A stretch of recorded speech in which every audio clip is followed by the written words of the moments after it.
Thank you. Okay, November 14th, 2023, 7:01. We're gonna call the meeting to order. Board roll call. Corey Griffiths, Julie Saul, Michael Cornelia, Rob and Kissel are here. Guest speakers. We have Juan Romero here. And I know we have two others that are here as well. Scott Patterson and Mark Fuden. So we do have our new board member here. We need to do the swear in so that we can get you in, Chris. Okay. Jamie, are you gonna do the swearing in? the board president can do that. Okay. May I have the board here? Let's see. Let's have a look at this. Oh, wait. I need to look at the oath. the what? The oath. Thing. Really. What do you mean oath thing? Isn't there something that you like to raise your right hand and all the? Isn't that on the language? That should be on. Yeah. He's got his name. Yeah, Yeah. I state my He- name. Do swear. Yeah, I first do swear that I'll support the Constitution of the United States and state of Colorado laws. So that's Yeah. that's your Okay. oath. So I guess you gotta stand. Raise your right hand. Yeah, raise your right hand. Okay, I state your name, okay? And repeat after me. All right, I can just. Yeah. Repeat after me.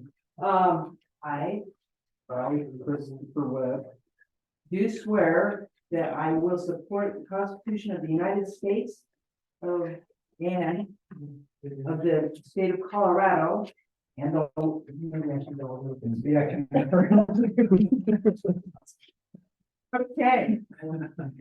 I do swear that I will support the Constitution Do swear that I will support the Constitution of the United States of the United States and of the state of Colorado and of the state of Colorado and the laws made pursuant thereof, and the laws made pursuant thereof, and will faithfully perform the duties of the office of director and will faithfully perform the duties of the office of director of the Forest Lakes Metropolitan District, of the Metro Forest Lakes Metropolitan District, upon which I'm about to enter. upon which I am about to enter.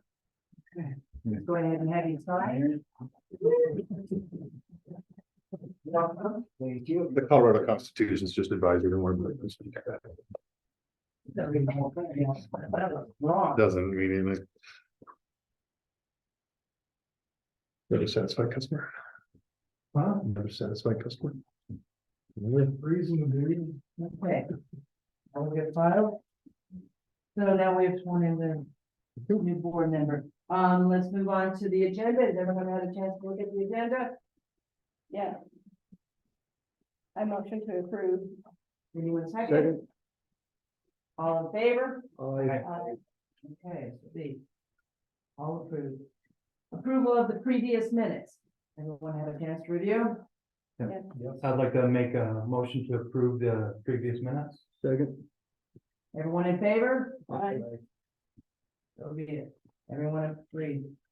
Committee updates. Let's go to the budget. Julie? The budget, there is a new budget that Guy will be proposing tonight, and I don't really have any other information other than that. I've attended a couple of trainings that Guy has done. So that's been very good and helpful. Excellent, excellent. Okay, thank you. As far as recreation, No updates. there's nothing new there. Personnel, No updates. excellent. Okay, let's go to public comments, non-agenda topics. Are there any speakers that would like to speak? I think I see a hand raised. No, that's the mouse. Oh, is that the mouse? Hello. So it's a hand. Okay, is there anyone that's online that would like to speak? You'll have 5 minutes. Please identify yourself and with your full name and address. Anyone?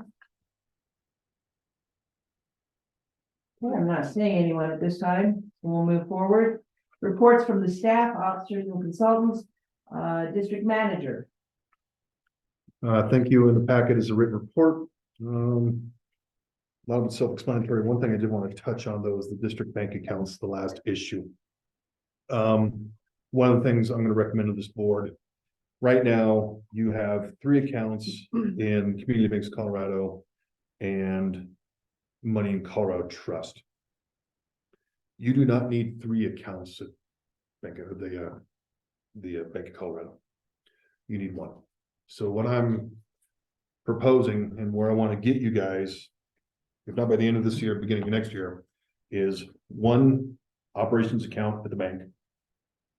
Then your account at Colorado Trust, and then Colorado Trust has some investment tools, vehicles to get better interest rates. So they have like longer term CD type things, and that's how they act. I would suggest you keep about 120% of your average monthly expenses, which is about $100,000 in your operations account at the bank. All the other money that you have in Colorado Trust. There's a couple reasons for that. One is Colorado Trust is going to have better interest rates, right? 2, Colorado Trust allows you to remain liquid. You can move your money over and back as much as you need to. So you have a lot of flexibility and you can keep liquid unless you have some of your money in some of their longer term CD type products, which is with a normal bank, you can't pull out. You get a penalty. 3rd reason is you don't want more than $250,000 in your bank account because of FDIC insurance. Now, the reason that doesn't matter at Colorado Trust is Colorado Trust is not a bank. Colorado Trust holds your money. The reason it's important with a bank is the fractional lending, I think is what they call it. But a bank can give out 90 cents on the dollar of your money. So you give $1, they can loan out 90 cents. So they only have 10 cents in the bank. So that's why you have FDIC insurance. Colorado Trust does not operate that way. Colorado Trust doesn't loan money. It just holds money on behalf of Colorado governments to get interest. So that's why you don't worry about that $250,000 threshold with Colorado Trust. That's why you want to keep a lot of your money in there because they're not loaning it out. So if you need it all in a minute, you can get it all in a minute. Okay. So that is something I really want to push you guys towards because it's just going to make everything easier to do. And you don't need physical separate bank accounts because everything will be managed in Casella. So that is and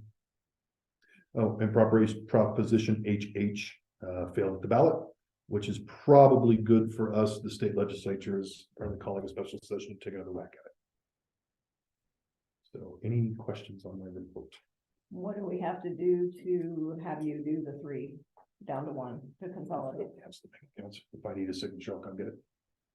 And I talked to the bank president or the local branch manager dude. He's like, yeah, that makes perfectly good sense.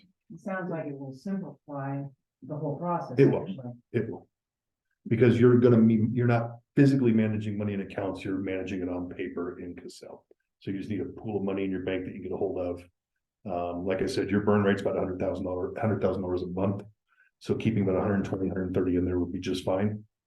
When we do payroll or we got a bigger expense coming that's going to drain that, then we move from Colorado Trust to bring it down. But the whole goal is to keep as much money as you can in Colorado Trust for the higher interest rates.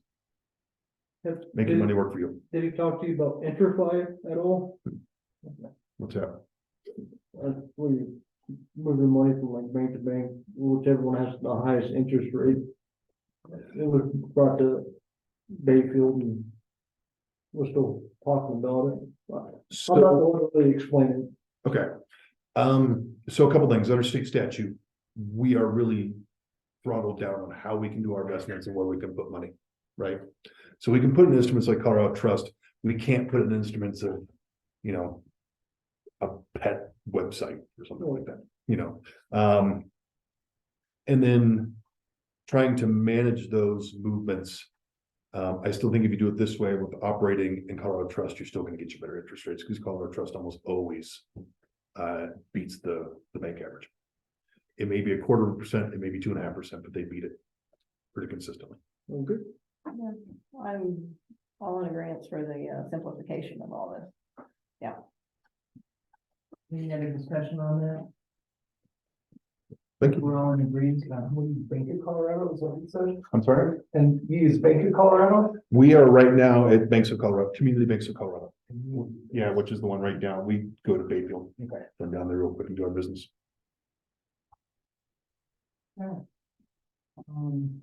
Nothing else to report then, John? Nope. Any questions? I'll be happy to answer. If not, thank you. Anyone have any comments? Last one thing. Everybody see the employee holiday bonus note? On the last page? Yeah. That's what you guys have done historically, is my understanding. So I guess my question here, the part-time employee, he's here throughout the winter too, right? Please say yes. We have 2 part-time employees. Yes, one here.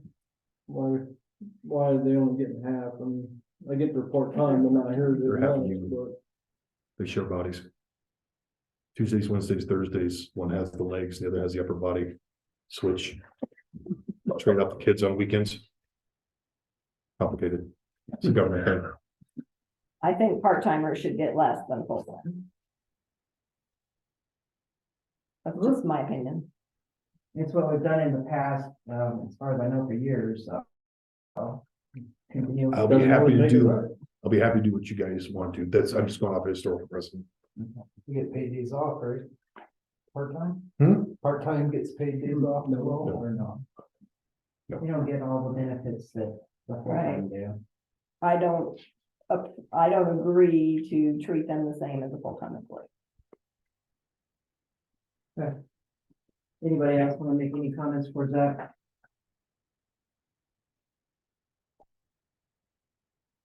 Okay, Great, thank you. so. That should do the district manager. Director of Administration, Amy? Yep. You want to give us a update? Can you hear me? Yep, Yeah, All right. So we continued gathering documents for the 22 audit. We did 3 2-hour trainings with Matt from Cassell. And all the trainings that we did, we have recorded so that we can go back and reference as needed. Barb has been learning how to document payments in Cassell, so she's covering the front desk while Shauna's absent. We've also been training new hires and the new directors on how to utilize our online payroll services. We've been processing new hire paperwork, including setting up Colorado Para, health insurance, payroll, etc. Researched county certifications to determine what we will be submitting this December for collections. There will be no new certifications this year. We participated in the trunk or treat activities for Halloween. Thank you, Daryl and Shauna, for doing that. It was successful. We set up and started using a new check scanner, so we don't have to run and do deposits every day. We can just run the payments through a check scanner and they're deposited into our account remotely. We researched a new website company that the town of Bayfield uses, Civic Plus. They're approximately $3,000 more than our current program annually. The FLMD calendar announcements, events have been added to the homepage of our website for easy access. Minutes were transcribed for previous board meetings. We created monthly reports for the water commissioner, continued file retention, processed biweekly payroll reports for Leslie and for our files, reviewed and updated employee sick, vacation, and comp time with the payroll department to make sure that it was accurate. and did our usual account payable, account receivable, bank recs, and that's all I have for now. Sounds good. Thanks, Jamie. Anybody have questions for Jamie? I do, Jamie. Why would we want to switch website companies? Is there, Jamie, I'd love to handle that one if you don't mind. You got it. Thank you. So I've used both these platforms. Civic Plus is infinitely easier and infinitely more powerful than the platform on there. So what takes an hour and a phone call to put an update on our current system takes about 2 seconds on the other system. It's very intuitive.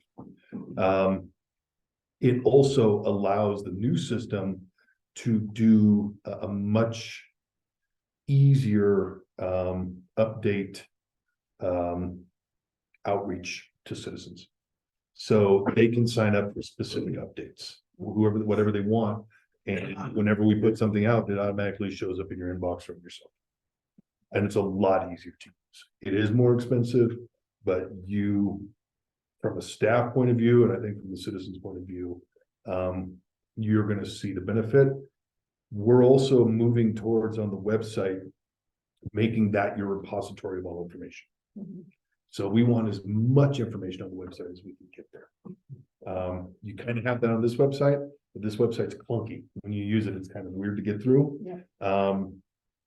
Once we get into Civic Plus and start working with it, that clunkiness is going to go away almost all. Okay. So, all right. I can speak from experience. It's a really easy platform to get information on. Civic Plus is, yeah. Okay. Okay, excellent. Anyone else? Questions, comments? Okay, let's move to the Director of Water and Wastewater. Mark, please. All right, obviously you guys have our written reports. Do you want me to reread everything to you, or is there something in particular that you would like to? Highlights. Highlight. Give us highlights. Okay. Some of the highlights were the amount of locate requests we had from 811 this last month for Circle Z's project, doing the La Plata electric stuff. That took a crazy amount of time trying to do that. Fortunately, we have not seen that this month. It's way down. So Okay. that's a good thing. Less things happening with those guys. So the PFAS thing is still looming out there. I'm assuming everybody here got their notification and looked it over and read it. Yeah. Yeah, okay. could be a quiz on that. There were some things that the state would not let me put in there regarding some mathematical things that I brought up to them about parts per trillion and where we were actually at. Moving forward, they are going to require us to do some more sampling. They want to do the sampling on the finished water this time, with different combinations of wells, and see what comes out the back end for our sampling there. There are some things that our district manager or district engineer brought up about our chlorination system. We have some PVC in there that I'd like to get changed out before that happens, because of all things, PVC has PFAS in it. If it's breaking down, it could contribute to something in that stream. So that's still out there. Can Green Analytical do those tests, or we have to send it somewhere else? We could take it to them, and I believe they send it out, kind of like some other stuff, lead copper samples and stuff like that. Let's see, with what's happened here, with this construction project, we do have worries about what we don't know has happened out there. There's things that we know have happened, service damages and a main damage, but we don't really know what we don't know has happened. You know, where they may have damaged something and moved on and nobody knows about it till later. Not entirely sure how to handle that yet. I was gonna get that project manager's name from Oklahoma Electric from you and ask him about how he wants to handle stuff like that. See what he says. Yeah, just as an aside to that, if I would have heard about Circle Z having these problems. Yeah, if I would have heard about this in the summer, if I was an employee with you guys in the summer, I probably would have red tagged their permit. We don't know how many times they've gone through our lines. We don't know how they've repaired them, and that's an issue. And I think we're gonna have a hell of a time trying to get them to tell us what they've done. So should we have had someone working with them? No, they should be telling us, when you hit some of these lines, say, hey, I hit your line, you know, come look at it, this is how we're fixing it. It's important, yes. Yeah, instead of like, oh, we might have hit it. Line Yeah. in 10 years, we don't know. We didn't have a representative for us anywhere around that project. Yeah. And that's, you know, a lot of times an engineering company will hire somebody to monitor that project. And I don't know if there was anybody there with our best interest in mind. Yep. So, and you know, these things, they may not manifest for a couple of years, depends on stuff. Well, LPEA should be able to give us a report on how many times they've had to come out and fix at least an electrical line. So we would know where they had to fix those, hopefully. Yeah, I'm talking about like sewer services. Yeah, Hitting our wet utilities. Isn't this where you were also talking about having a better understanding of our water supply and usage, so you can identify like leaks and stuff in the future? That'll So we're come, just so, not there. well, we're not, and we want to have that direction. This is more of, when you punctured a line, did you properly fix it, or did you wrap duct tape around it and put dirt on it? Yeah. That we'll find that leak in 24 months, right? That's our concern, is the quality of how they made these repairs. Absolutely. Cause they're boring, correct? Doing a lot of boring They underground, did, not open trench. well, the open trench ones were ones where they went right through some marked services too. They did have one boring. I don't know what they were doing. They were all the way down at our sewer main, which was almost 4.5 feet deep. And they bored right through a tap, which meant their bore was this far from our main line. And it's like, why do you have to be so close? You know, so if we ever have a problem in there, we're gonna be right up against that. And that's all down in this green belt stuff that's happened here. And that's what I worry about with that, the internet stuff too, is if they start going in there and trenching and boring, and That's the same is that gonna project. be overhead? That's the same project, isn't it? Yes. It's all the same It's all the same project. project. Well, I mean, that was my concern when I had heard about that. Is, you guys have lines, there's stuff everywhere out there. yeah, it's gonna be tricky for us to navigate to our stuff. Cause I mean, a lot of those water lines aren't even Stuff laying located. around on top of our mains. If we have a problem, we have to dig it up. It's not gonna be a fast project or a fast fix. You know, just because we know what's down there. Well, a lot of that stuff doesn't have tracer wire on it, does it, like the sewer and water? The sewer doesn't, the water doesn't. I wish it did. No one really knows where to be. Make life easier for us. Okay, so. Let's see, I have a new employee that started yesterday with the water and wastewater side of things. Jeff Abdullah is his name. He comes from the airport. He's got some experience in water and wastewater. He used to work in San Diego doing back tees, like hundreds of them. Cause you can imagine back tees in San Diego.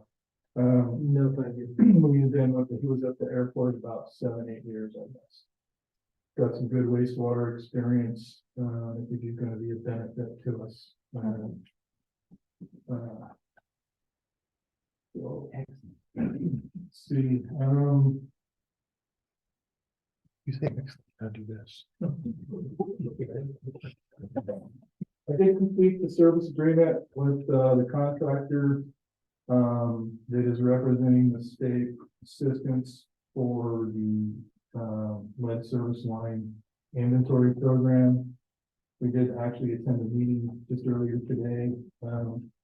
Our next steps on that, well, they sent me an email, and for us to move forward, we'll start having conversations about getting documentation to them.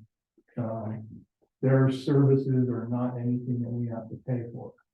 So, and being as there's not very many of us on crew, that's a good thing, because they are gonna be handling a bunch of this program. And hopefully all of it, if I have anything to say about it, because I think it's kind of an unfunded mandate. Yeah. It's pretty onerous. So that's in the works. Good.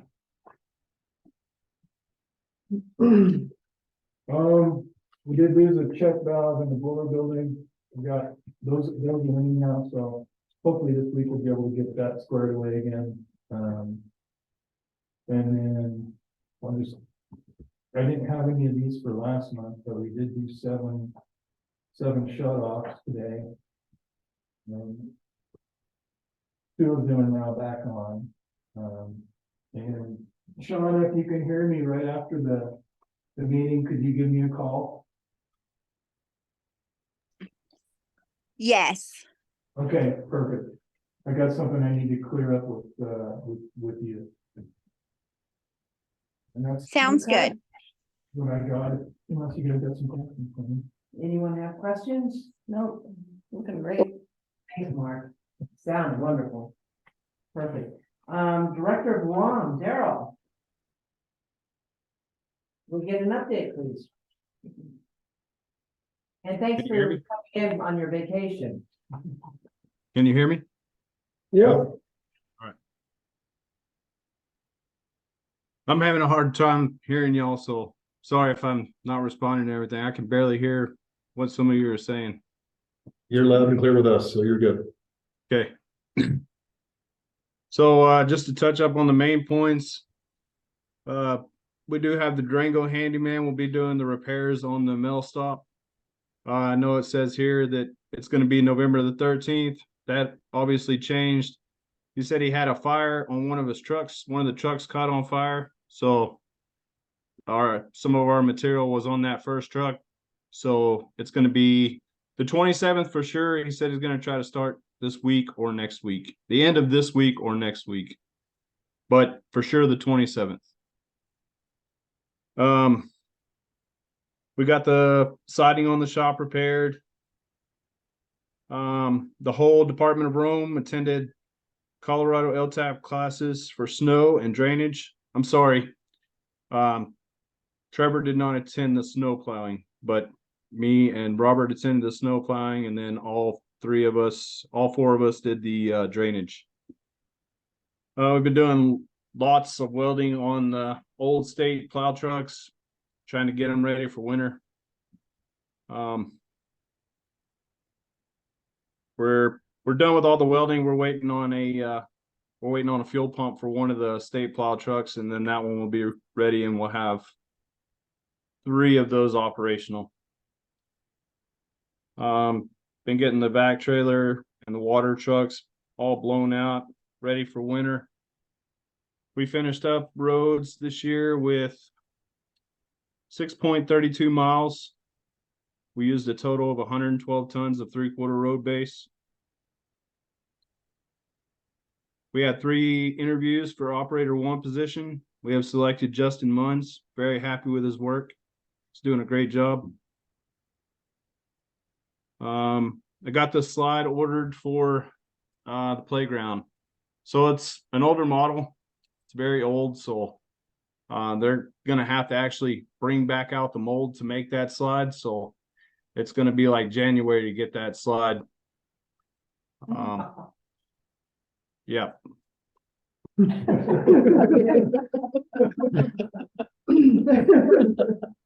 It'll be better than what we have on there. Sounds good. All trucks are operational. We have 3 smaller trucks and 1 mid-sized truck that are operational. Yeah, 2 of the 4 state plow trucks are ready. Like I said, after the fuel pumps put on, that will be here, not this week coming up. Or not this week, but it'll be next week. He'll be getting that in. Hopefully we can get that one wrapped up. The other out of the 4. So right now we have electric over hydraulic on that truck. And those solenoids for them trucks are the only place we found, they're $687. They only have 2 in stock. We need 3 to get it running.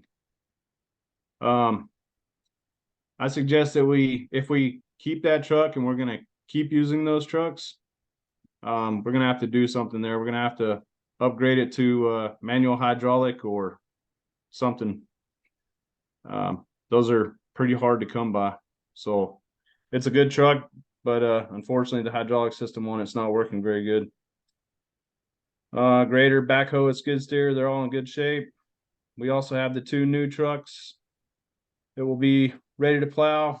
They have the sanders and plows and everything is ready to go on those. And we have had 0 accidents reported. Wonderful.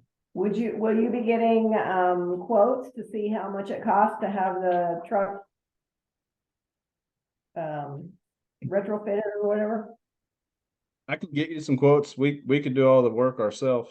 It would just be getting longer hydraulic hoses and then ordering the hydraulic valve bank, and then we'd have to manufacture some valve handles for it, but we could do all that ourselves. I'm pretty knowledgeable in hydraulics. What brand of plow is this? Uh A Henderson, Myers? old I can't think of the name of it right now. I don't know if you reached out to, it's a company called Holman. Used to be Leighton Truck Company, but now it's called Holman. And then they seem to be able to get me all my plow parts. Holman? Is that local? No, they're not local. You said Holman? Yeah, Holman. No, I have not. I will check and see if I can find them. I've checked a lot of places, and I mean, we've only found one place that had them, and like I said, they only have 2. I mean, we scoured the internets for a while trying to find them. But I will check. Okay, well, thank you. Anybody else have any questions? I got one quick question for you. I know it was an insurance claim on that roof, but I'm just curious what Durango Handyman came back on their repair. And if they were doing like the roof decking or checking for leaks. I know that hole's been there for 10 months or whatever. Well, there's definitely a leak. There's a hole in the roof, so yeah, they're supposed to be doing the decking and the pro panel on there. Do you know how much what their proposal was, the price? I'm just curious. I don't have it in front of me. I believe it was $3,200. Half of it was $1,600. We have $1,000 deductible. And they were the cheapest that we found. Yeah. Anyone else? You good? Thank you. Thanks, Yes, Sarah. sir. Yep.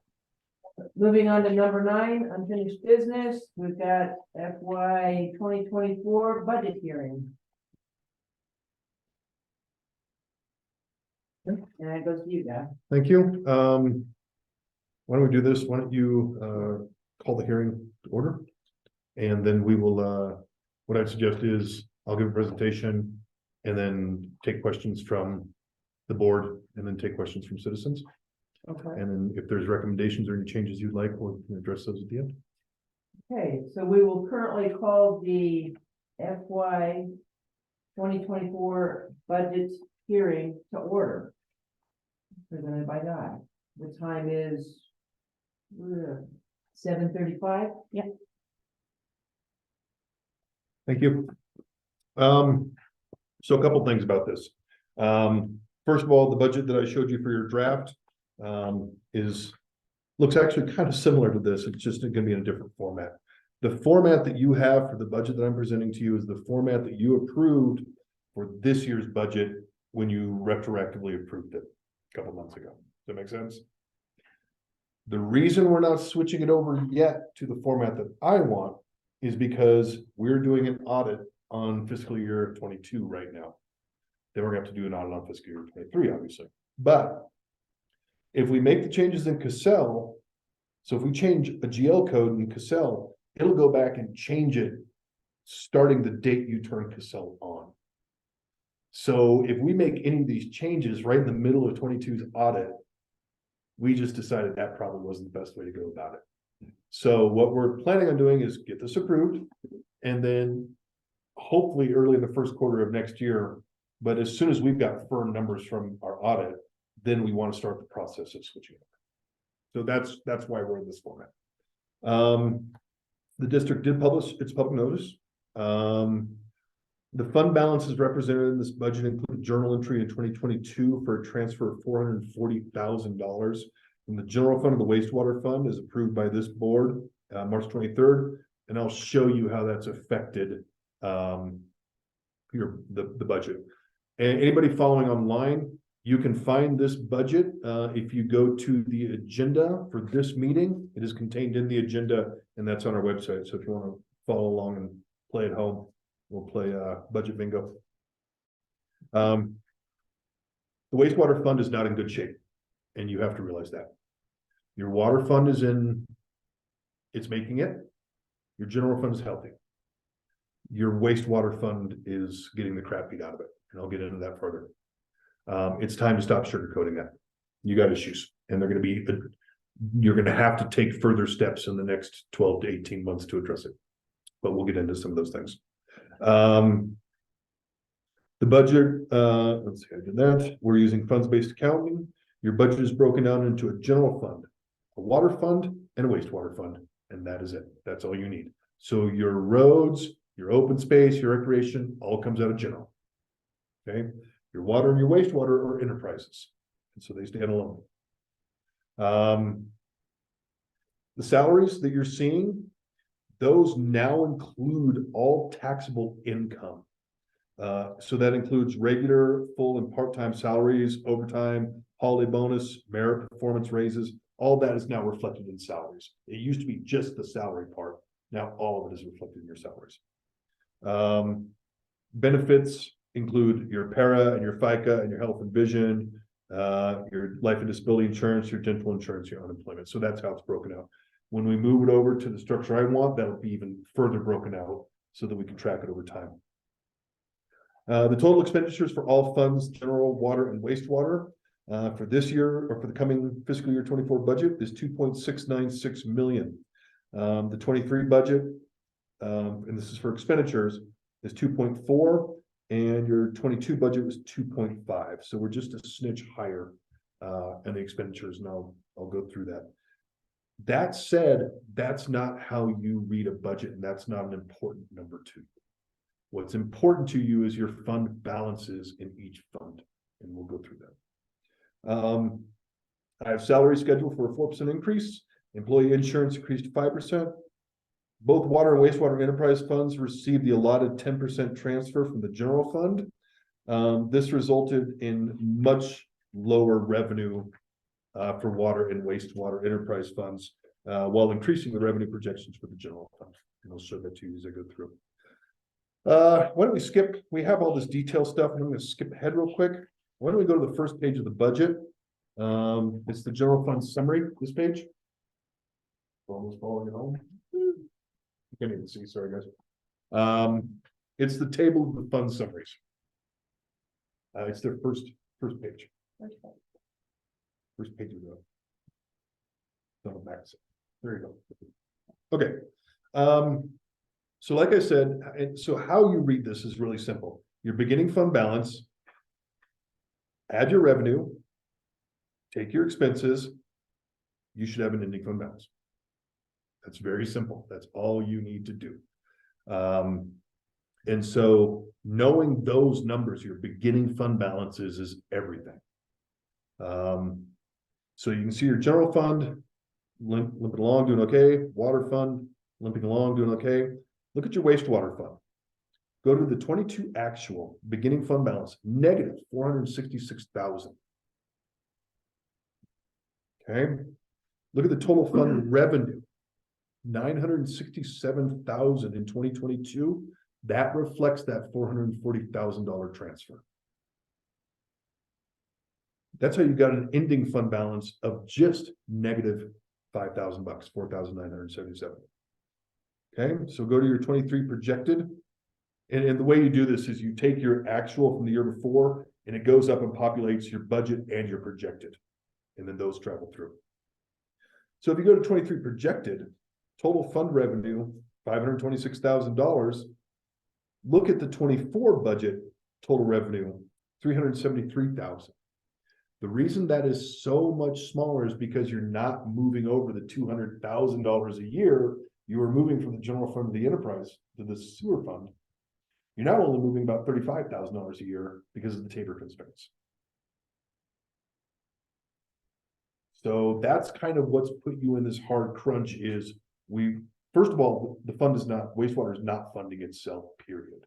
You add in the fact that we're trying to prepare the district to take debt for the sewer plant in the next couple of years. And so we're trying to be Tabor compliant. And that just took another $160,000, $170,000 out of your revenue. So if you look just for the 24 budget, we'll have $84,000 more expenditures than revenue. That is unsustainable. At the end of the year, you should have about $50,000. And then after that, if something doesn't happen, and the number one thing that will probably happen is raising rates, because I'm not sure how much you can cut your expenses.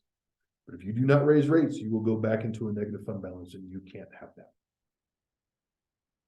So I really want everybody to be really wide-eyed about what's going on with your sewer fund, specifically for the fact that we may have to incur debt. The odds are very, very good we'll incur debt in the next couple of years for your wastewater plant.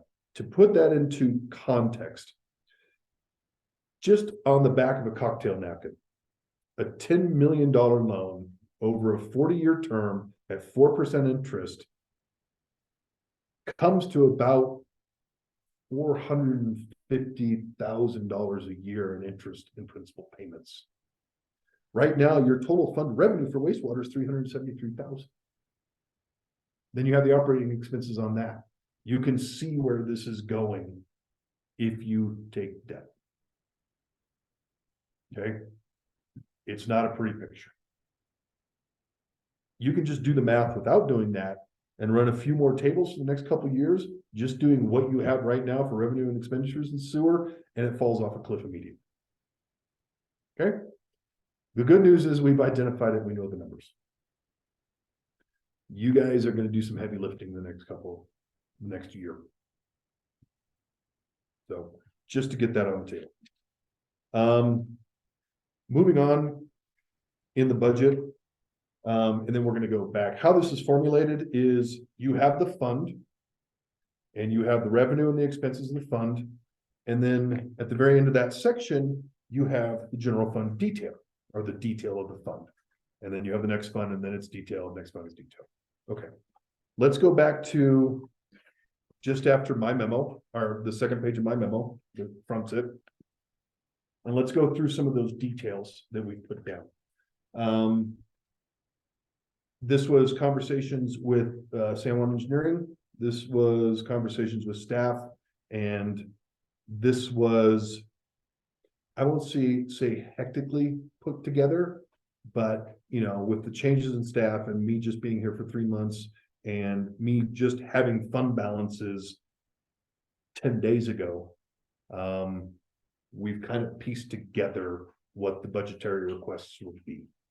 So getting into this, remember that your general fund is relatively healthy, and it just got more healthy because it's not transferring over those hundreds of thousands of dollars to your enterprise. So it's got more money.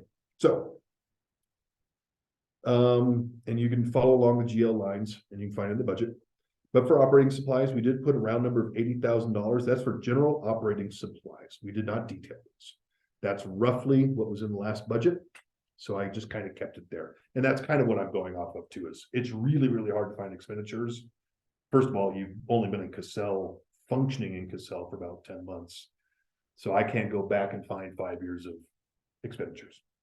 So I'm kind of not flying blind, but at least this gives us a baseline, and I know I haven't overspent you guys. A culvert cleaner and reshaping tool for $5,000. Convert the water truck to universal. You can see the expenses there. A lig truck boom sprayer and a rock bucket. And when I get done with this, I'll take questions, and I got staff here to answer any of the questions. But part of this budget is when it's approved, now you can go back and go, yeah, but we said we were going to get this because it's in the detail. And that's one of the things that should help you monitoring the budget throughout the year. In the general fund on the administration for outside services, we have express bill pay for about $15,000. We have a financial model produced by San Juan Engineering to provide a long-term outline of expected revenues and expenditures. So San Juan Engineering a couple of years ago gave you a CIP, a capital investment plan. It's about a 40,000 foot view, and they admit this. About a 40,000 foot view, gave you a span of 10 years, and it kind of gave you placeholders. We think this is going to cost about $100,000. We think this will cost about 40. We think this should be done 2 or 3 years from now. You've all seen that report, right? What it didn't give you is the revenue side. San Juan Engineering has a fairly detailed, I've seen it, they've shown it to me, has a very detailed spreadsheet that they can run a bunch of scenarios through. So they can add in interest rates and term and down payments and cost of construction and try to get you an idea of revenue and expenditures. And it's expensive. It's going to be a $40,000 report, but it's going to be the report that should give you a good push for the next 5 years of what we're going to have to bring in and how we're going to spend it. But right now, you guys don't have a real good understanding of your revenue in terms of very large scale capital projects. The dam, the wastewater issues, water issues, I&I, all those things. So that's why we're going to do that report. The next one is $50,000 for construction drawings for the Lake Simpatico mitigation. They've been out there surveying it right now, but that is to get us basically construction ready. You're gonna have to do, and then when you pull the trigger on doing that, that's up to you. But we at least need to have the plans set so that we can either go out to bid or make financial decisions, or if you have plans in place, you also have kind of a head start for applying for grants. Not saying that we're going to find grants for this, but it's a lot easier to go apply for grants when you say, we've budgeted, we have a plan, we know what we're doing, and this is how your contribution will fit into that. And then engineering drawings from San Juan Engineering to expand the shop area. The shop is still needs some expansion to do multiple things in there, have vehicles in overnight, stuff like that. And again, any questions about this, and we can have staff discuss it. On the capital outlay part, so I look at capital outlay is anything that is over $5,000, that is tangible personal property. You can touch it, you can feel it. It's a one-time expenditure, it has a lifespan of 5 years. So that is a thumbnail working definition of what a capital outlay is. So if you look at, or something that's part of the plans for doing that. Now I put the administrative outside services, the consulting stuff, I could have put those in capital, I put them in outside services. It's kind of 6 of one, half does the other. On the capital outlay part though, setting aside $200,000 to further develop the Eastern Emergency Evacuation Route. We can get across that gentleman's property. I am petrified of not having a good exit out of this place, another exit. $200,000 should get you a lot of work, but we need it to be smoother. We want signage, so reflective signage, so if people are leaving at night, they can get out of there. We want some pullouts so that if we have to bring apparatus up that road, but we're trying to get people out of it, we can try to get people off on the side. We want to do some work so that we can get 400 or 500 people out of here in a half an hour out that back door. Right now, that would be hard pressed. And this would be to clear the road, the egress all the way down to the road Bear Creek, yeah. And so that's put crash gates. Right now, you got a lock on the gate. So if we have a fire, we got to get up there and unlock it. I would prefer to see crash gates. Like I said, signage, markers, all those things. Another one, a skid steer snow blower attachment for smaller type snow removal. An all-purpose transit trailer to move equipment that tops out at 22,000. We really want to find something used less than that, but that is to move our slow tracked equipment up and down the mountain instead of them sitting there trying to drive it up and down. We can load stuff on trailers, get it up and down, back and forth. And then an excavator with potential of selling the backhoe to recoup the costs. Getting onto the water fund detail. $20,000 for GPS, GIS locating technology to assist in locating and cataloging utilities infrastructure. You asked if we had tracer wires on anything. God love us, hell no, we don't. We, right now, if Mark's gonna go dig up a curb stop, he may spend a day looking for it, or a valve, or something. It's not mapped, and we've gotta start mapping it. So we want to buy handheld equipment for them so they can start that mapping process. And it's going to take a long time. It's not going to happen quickly, but we got to start somewhere. And then the mobile generator project. Provide power to utilities in case of extended power failures to the district. This is the set generator at the base, and then a generator that we can have on a trailer and move around the district to affect the pumps and stuff like that in case we have a catastrophic power failure and La Plata can't get to us in a day or 2 or 3. You have about a 3-day window of not pumping water, and then you are out of water. So, and that also is obviously fire flows and everything that goes with that. So you have no backup generation right now that can get to where it needs to be on the mountain. You've got the money to do it. And I think it really needs to get done. And then the wastewater fund detail, you need to TB the sewer lines and clean them as necessary. 1/3 of your system should be cleaned annually, or the entire system should be cleaned every 3 years. And then the I&I investigation, this is to assist in purchasing special equipment, outside labor, etc. Again, we're looking for water that's infiltrating your sewer system, your collection system. If it turns out that that's a fair amount of water, that will affect the size of the sewer plant that you're contemplating. The more we can figure out how much is coming into the system, and when we can repair holes, and like Mark has told me, and it's exactly right, we could have a hole, we could have 1,000 pinpricks that you're gonna have a hell of a time repairing, or we may look out and find 4 or 5 big ones and hey, we've done some good work. We don't know until we get in there, and it's an extremely hard, tedious job to begin with. And then the sewer lagoon cell 4 liner repair. And you can see the next steps are incorporating the changes requested by the majority of the board this evening. I'm going to present a final annual budget to you and all the resolutions and everything that goes with it at the December meeting. And then the staff will send the resolutions and approved budget to the Colorado Division of Local Government. And then obviously we'll send the mill stuff, the assessment stuff to the county for their handling. So that's a quick and dirty. We keep you in budget. We make some investments in your future. We have baseline numbers now that I think we can hold on to. We have a simplified budget. Honest to God, the first time I looked at your budget, I had no idea what you were doing. But I think this simplifies it. You have beginning balances and ending balances. which are absolutely critical to know what you have in your fund. And yes, I spent your money.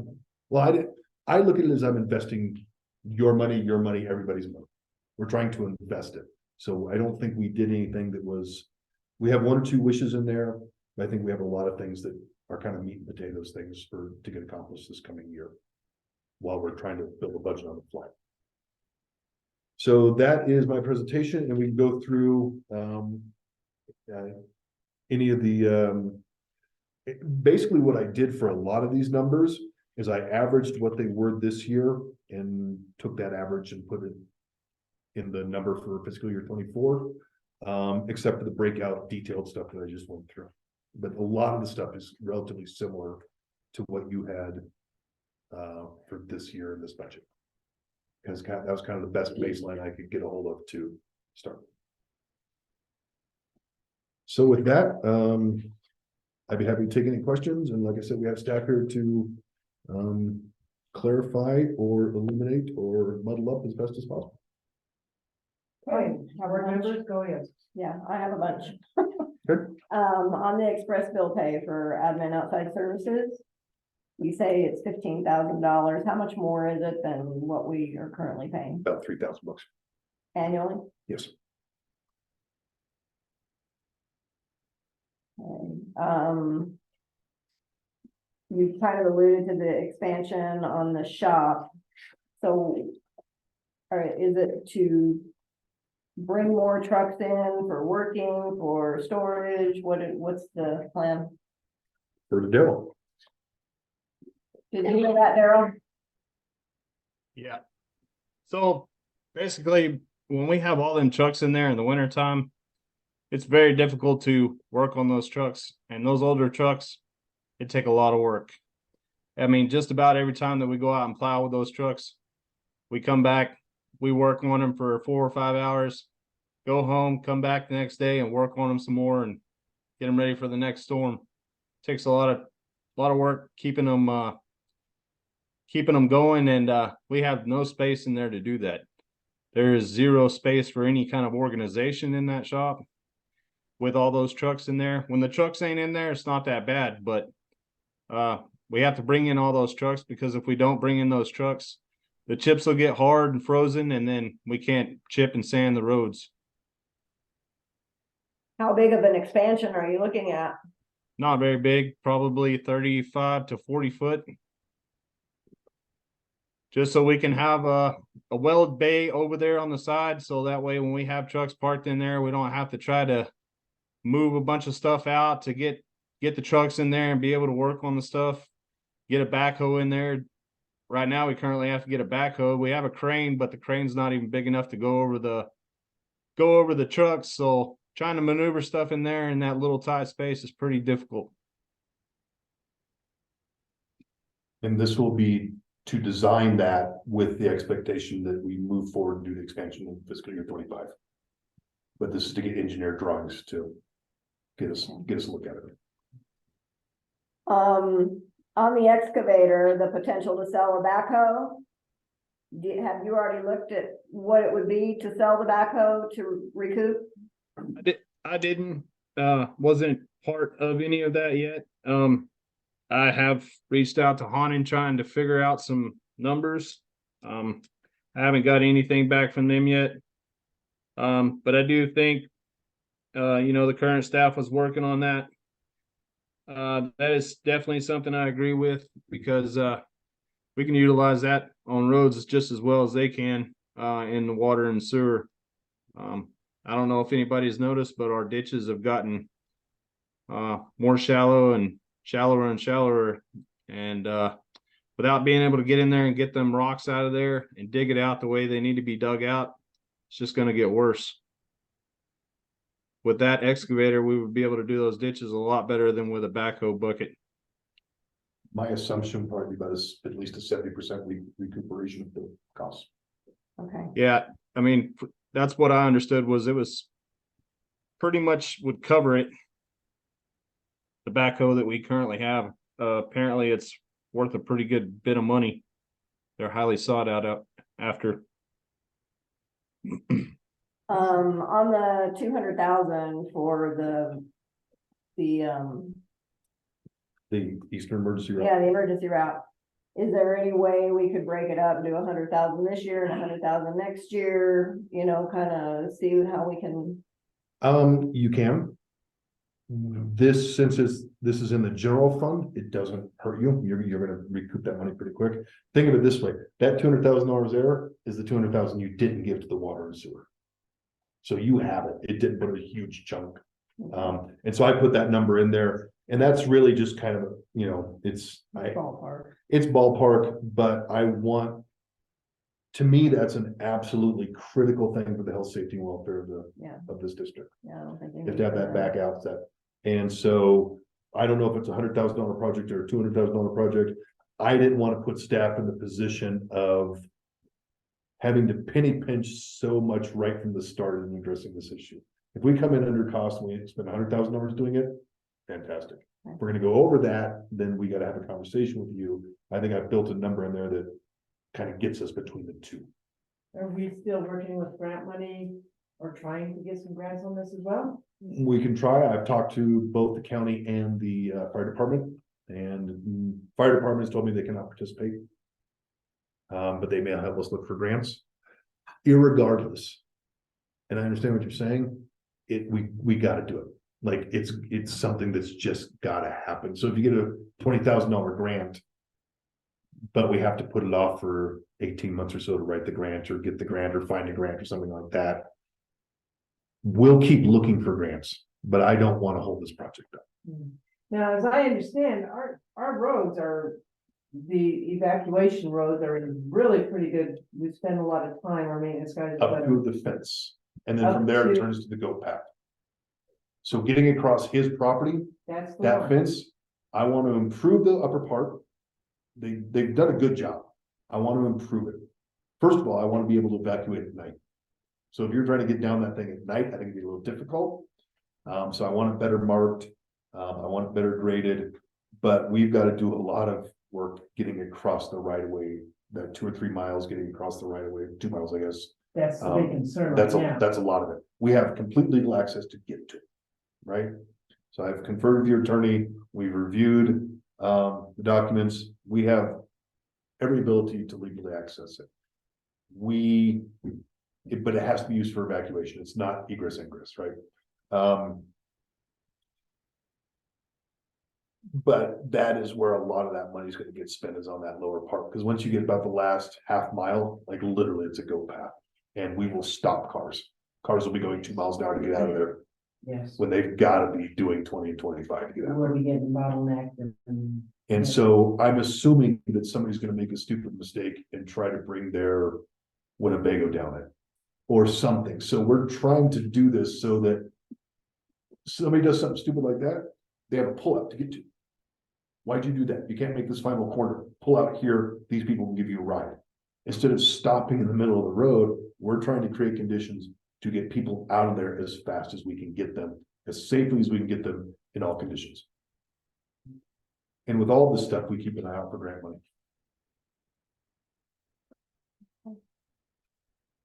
Anyone else? You got more? Yep, capital outlay.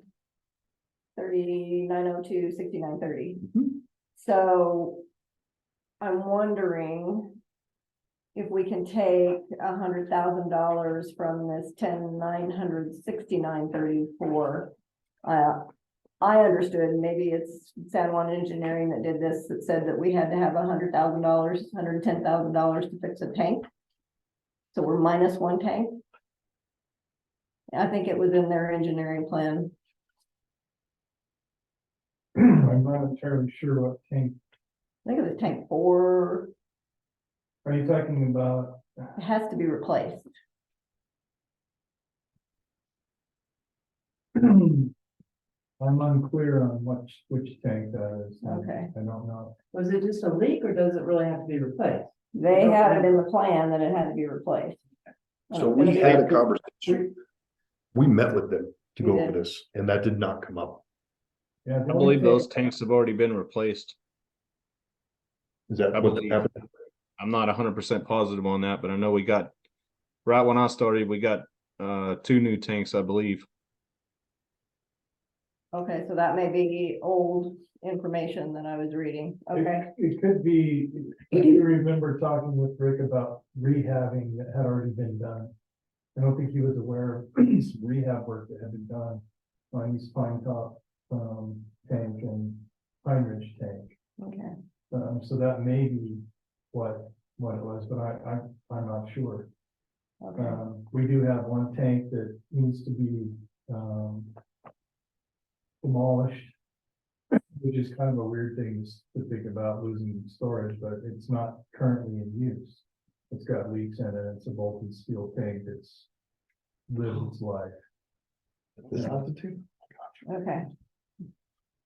Well, I think I answered my own question on this because it's coming from a different fund that we can't transfer it. So yes, to answer your question, you asked if we could transfer from the general to an enterprise. We've already made those transfers.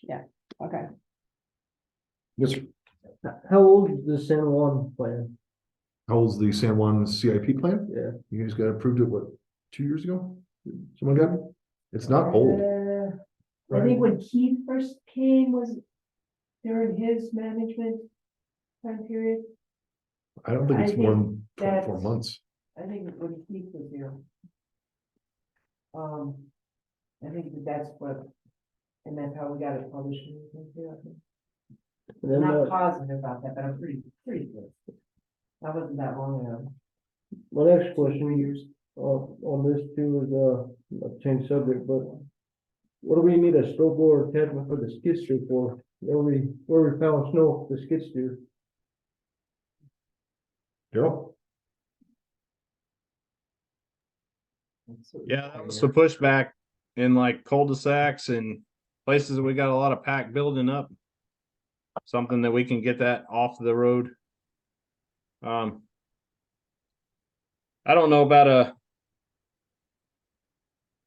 Only reason why I said skid steer is because a loader's completely out of the question. I mean, we need something that we can, I mean, last year we had a lot of snow built up on the side of the roads. Something we can get it further off the roads with in areas that we can't necessarily access, like the end of cul-de-sacs. Skid steers are kind of like on ice skates on the snow, though. I mean, they're so to maneuver a snow blower. Yeah, we'd have to get traction on those two. And even skid steers with tracks, like you'll slide down a hill quicker than tires with chains. I mean, I understand what you're asking. Yeah. is there an alternative? Well, the nice thing about the snow blower is I think, don't they move more garbage like per hour than even like your big machines will, right? I mean, Yep, it's- correct. Well, further and away. they take it and it's like gone and you're done moving it around. It's like out of there. I'm just curious why we want a snow blower for the skid steer, why couldn't we get it for a backhoe with a loader? I mean, I can look into that, but I mean, I did kind of briefly look at that and they were pretty expensive. for the- They're pricey. Yeah. I was trying to look at a cheaper, same efficiency, but cheaper. But yeah, I understand what you're saying too with the traction on the ice. We talked about that. We would definitely do some more research before that was the final decision. But I mean, what I seen was 150,000 for those loaders. That's a lot of money.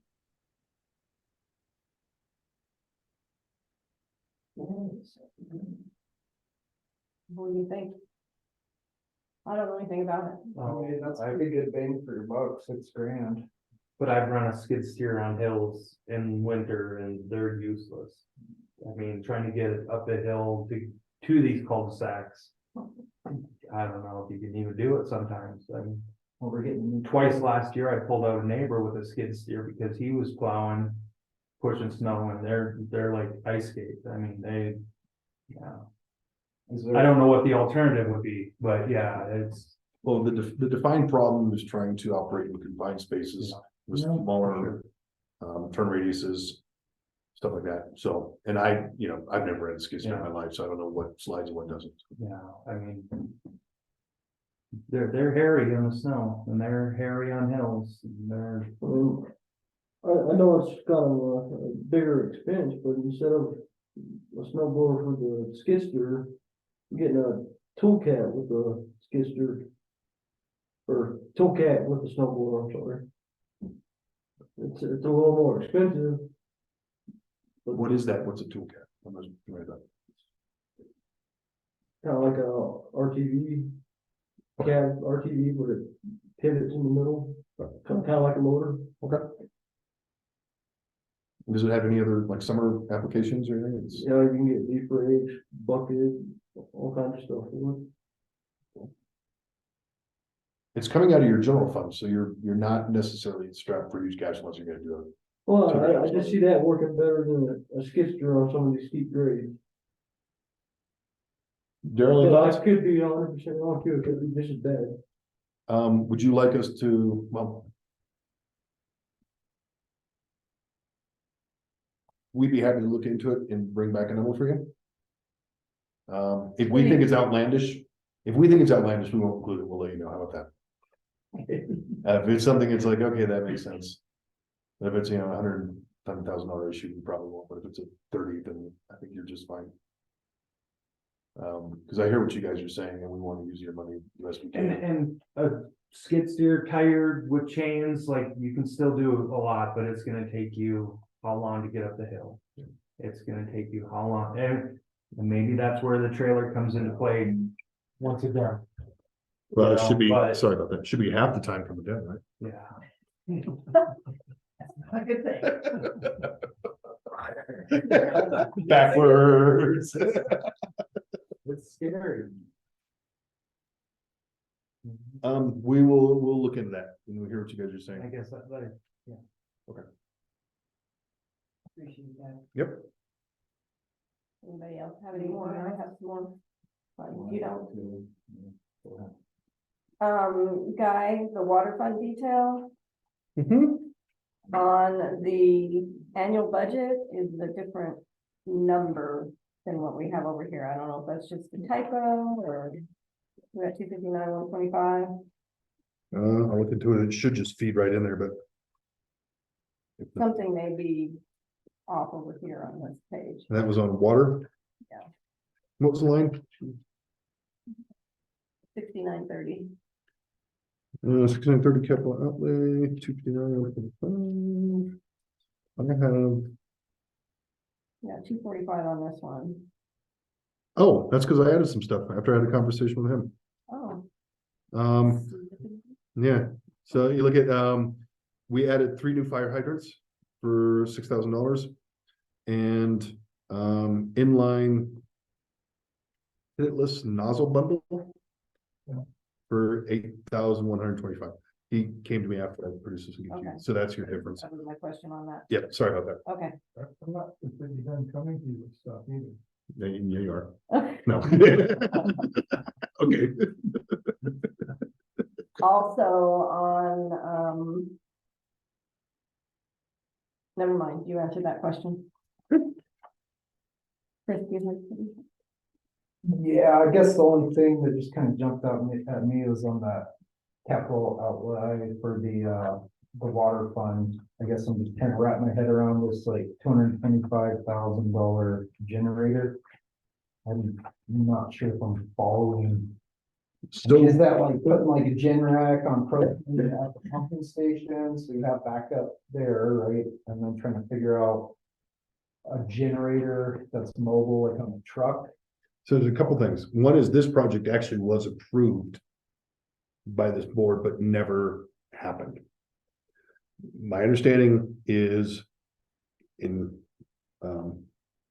correct me when I'm wrong, is that it is a fixed generator down at our treatment injection site for the water. And then it is a mobile generator that we would have on the back of a trailer to get up and down the mountain to plug in, what's the term that they were? It's a transfer switch. Yeah. Those transfer switches have already been purchased. Apparently they're sitting in an electrician shop over in Cortez. I just talked to Rick tonight on the way out here, actually. It's taking the generator that runs our lift station now for emergency backup. If that lift station goes down, it's very important that that one stays running, because otherwise we're gonna have sanitary sewer overflow and all kinds of stuff going on at the shop. So the idea is that old generator gets moved over to the water treatment facility and well number 1. It will then be utilized to power those two in the event of a power loss. A brand new one goes in over here that will take care of the lift station, the shop, and wells 2 and 3. So the well field then is covered. We can actually make some water if we wanted to, even though the power's out. The third generator would be another brand new one that comes on the trailer already. The biggest question is, where would we put the transfer switch, timber tank? Because that one's down in Arley Hill. You know, maybe it's something that gets put in up at the top with some bollards around it, or maybe even possibly down on the road lower. That's something that hasn't been decided yet. There's going to be a couple fellows calling me sometime this week that are going to update that particular quote. I think we put 225 in there. I think your quote was like 205. I can't imagine the quote's going to be the same as it was 2 years ago or whenever this was approved by the board. Does anybody remember the board approving this? No. Yeah, because it was a project that was approved. Supposedly this was going to be no cost. There was, as I understood, no cost, and then all of a sudden a generator got put in there, and that was never approved according to what I've heard. Is this different than the solar generator? That's what you're talking about, right? Yeah, So they were requesting a generator to back up the solar system you're right. for the shop, for the lower area. Would this alleviate any future discussion of a needed generator to back up that solar system? I'm not sure what you mean by backing up the solar system. So that's what we were told, and that's what she's referring to a couple 4 meetings ago, probably. We were told that an additional generator needed to be purchased or wanted to be purchased as a backup to the solar system. So, I mean, that the power from the solar system is not, as far as I know, not running anything. We're getting credits for that going into the grid. And that's what they were asking about, was a generator to back up that solar system if they went down. That's what I. So I think there's 2 different, whether this was discussed at like way before me, I've never heard about what you guys are asking for. That's. But we have heard about the solar generator or backup to the solar panels. The way Bruce, if I remember correctly, brought this upon is we're gonna get the solar panels were supposed to power the stuff down there. And then have generator for backup, you know, once, I mean, no sun or whatever, the generator would take over and power the stuff down there. That's the way Bruce explained it. It was supposed to be at no cost. But come to find out, Bruce was an idiot. There's a huge cost to a generator. $160,000 charge was going to be, and it was for a generator that was supposed to be regarding with the solar. There was supposed to be a generator down there with the solar and then another one on a trailer. Is the way, if I remember correctly, it was explained to me by Bruce. And that's not what happened. And my understanding is your solar panels are not powering anything, like you said. They're just being put into the grid and you're getting credits back for them, which I'm not sure you are. That's something we looked at. In fact, I invited the solar company here tonight to give us an update. I never got a return call. I'm gonna keep on them, but. Seeing that, yeah, and that was pitched as that solar panel. The reason all those trees had to be cut down was those solar panels were gonna run the shop and everything, the operations down below. All of the operations. And if that's not happening, then the community was misled. misled dramatically. Because that was supposed to alleviate a lot, you know. It was supposed to be free, all free, and then all of a sudden we get, I don't know what the equalization of credits that you're getting for that power that you're supplying from the solar field. Versus the power that we're using from Wapata Electric. You know, that generator's gonna kick on as soon as our power goes out. To keep our stuff running, it has to transfer, and I believe part of the thing when the combination with the solar field is, I believe there's a switch that will then isolate the solar field while the generator's running, so that our power isn't going back out into the grid, it's going over to our well field, it's going over to the, you know, if we choose to use it at the blower building, it might be going there, but our well field and that lift station. You know, I don't know that a generator would ever take the place of the solar panels for any reason.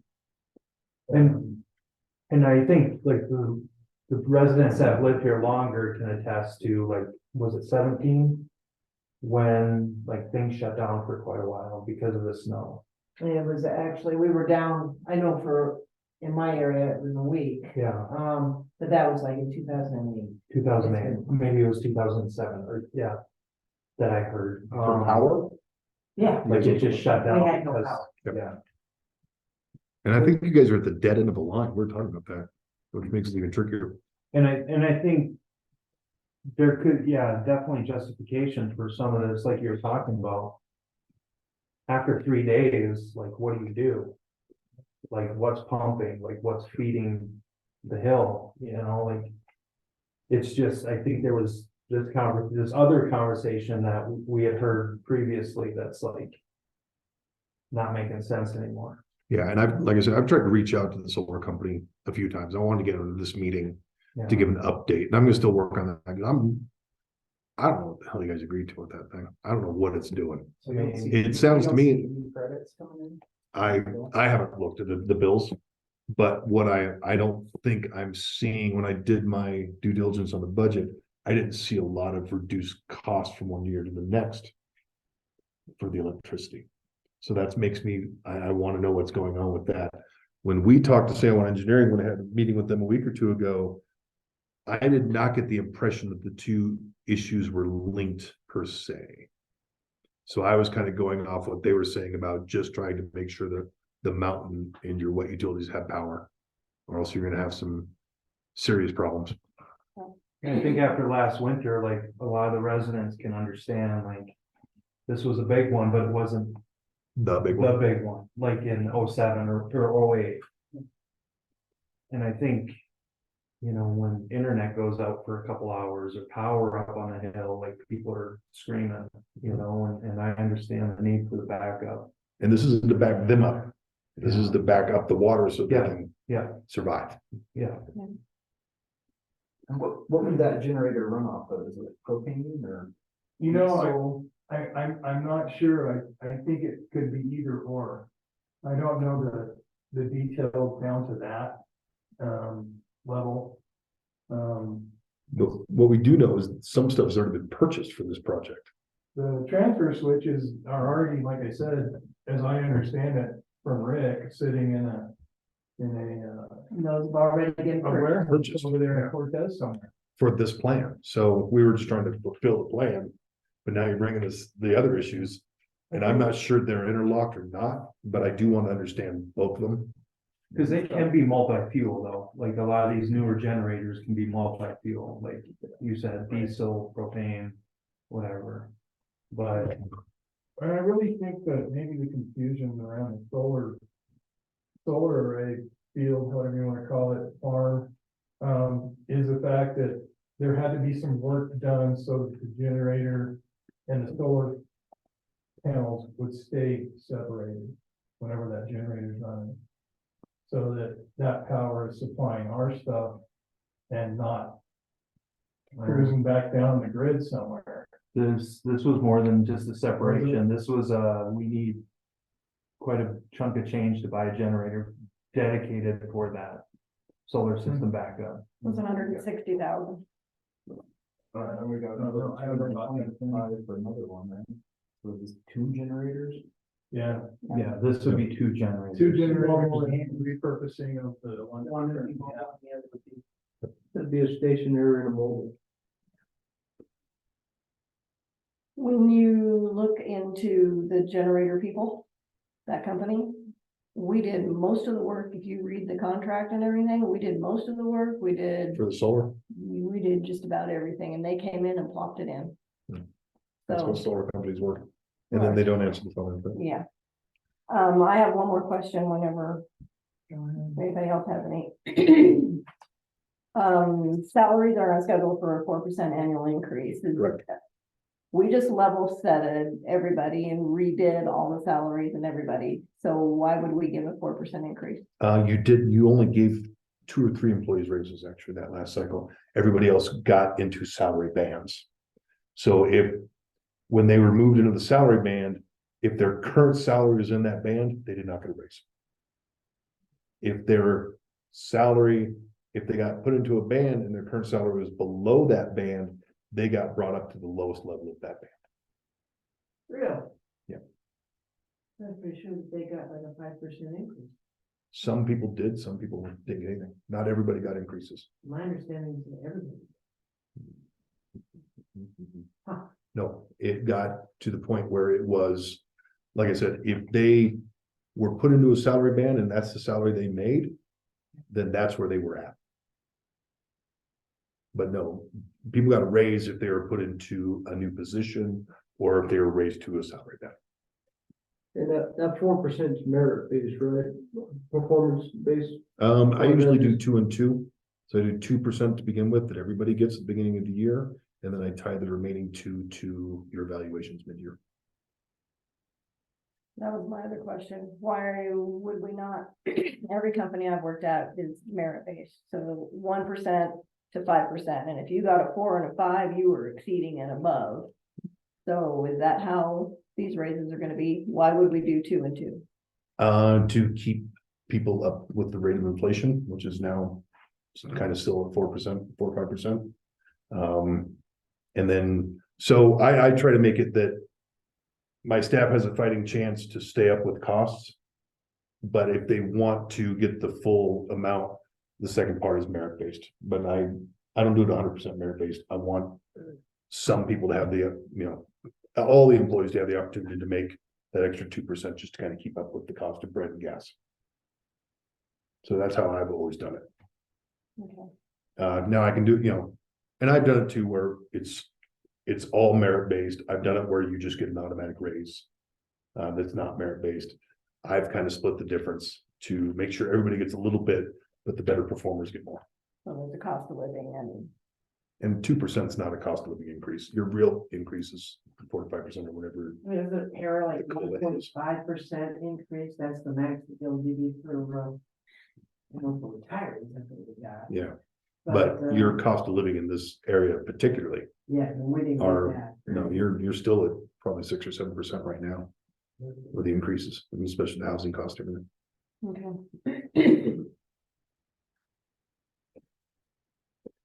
So these San Juan engineering quotes or, numbers, you said these are enough to base future work off of, right? We're trying to get at construction drawings or high level plans to move forward with, so that we can then, we need to know how much it costs so we can budget it for next year to get the work done. Yeah. Is kind of how we're looking at it. So like, and again, maybe I'm asking something like just for the people listening, I'm asking, because I know you're not, just throwing these numbers out there. That 40,000 isn't something for the dam that we're gonna have to go next year and go another 40,000 for engineer drawing, or No, you should get 40,000 for that and then 700,000 to $1 million to do the work.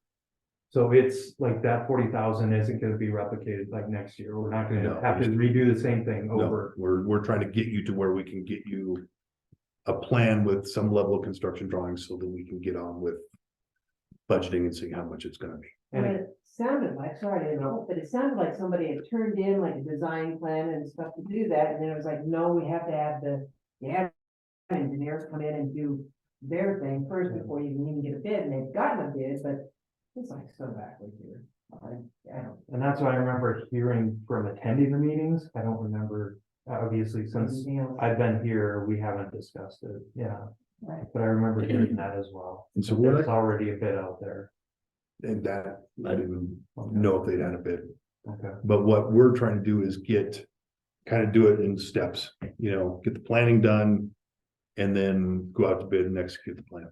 But right now, we don't have a plan for repairing that dam. We don't have a plan for a lot of the things that we put in here for engineering drawings and stuff. We just don't have plans to go on. So we need to get those first before we can then budget. Because that plan will, that investment of $40,000 is gonna then indicate, do we have a $700,000 project? A $500,000 project, $1 million project? Is the lake gonna be drained for 5 years? Is it not gonna be drained at all? What are we looking at? Mhm. So that's what that investment is. And then you also said that based on these engineered design or whatever requested for the future work, you can do grant possibly, Possibly. because So- now we have that information, what you just discussed. So that's one of the things they're gonna ask, is how much it is.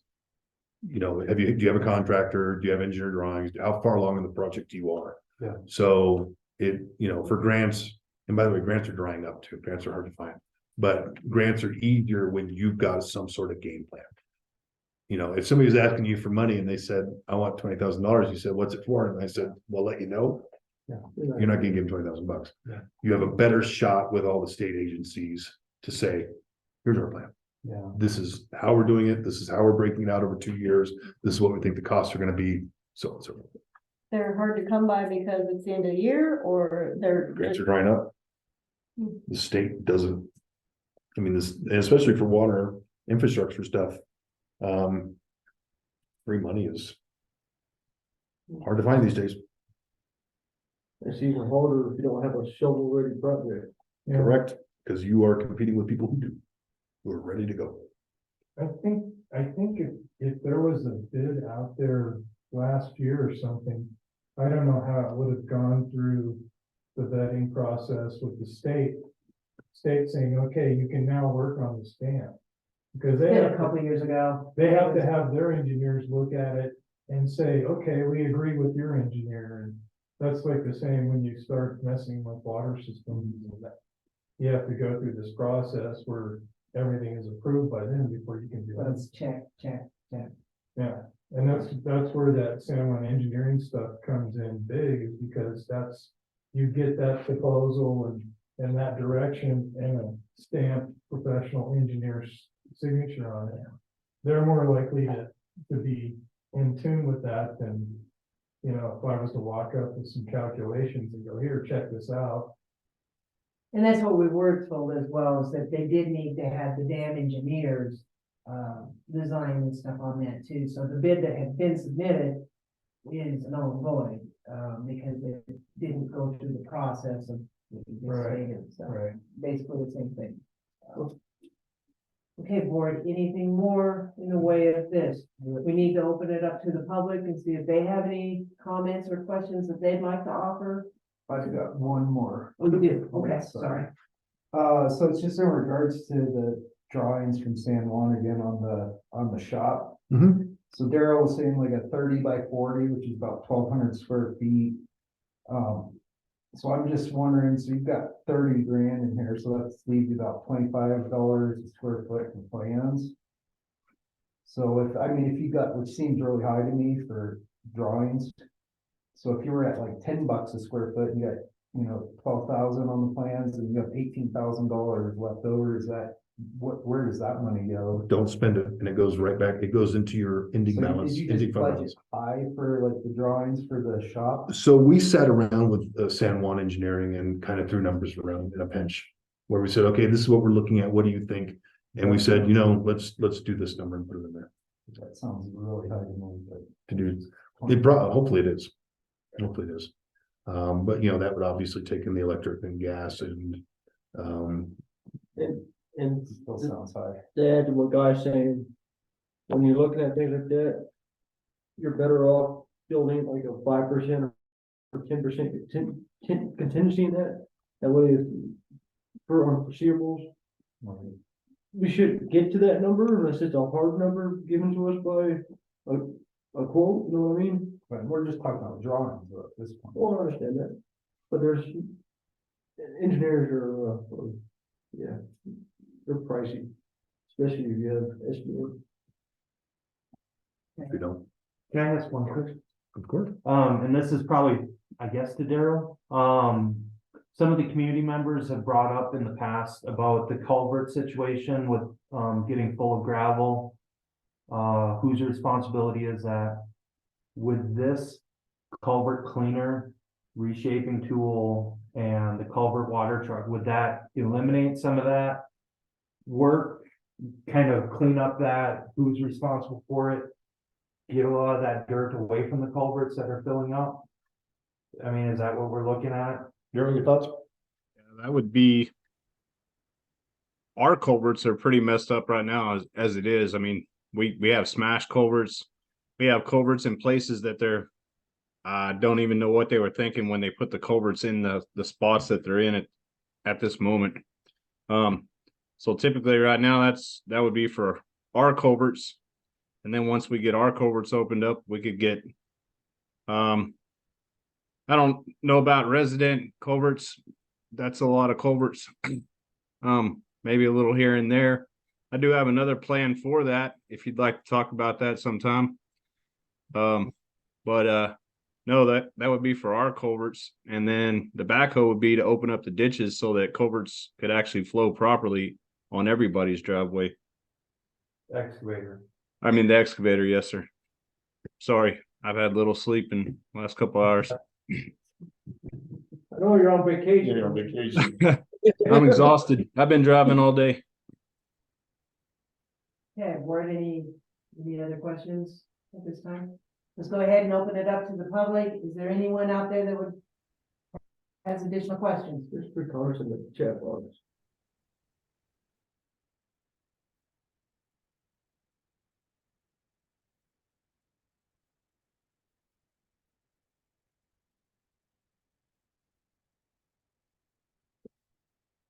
I can't even think like you can read that.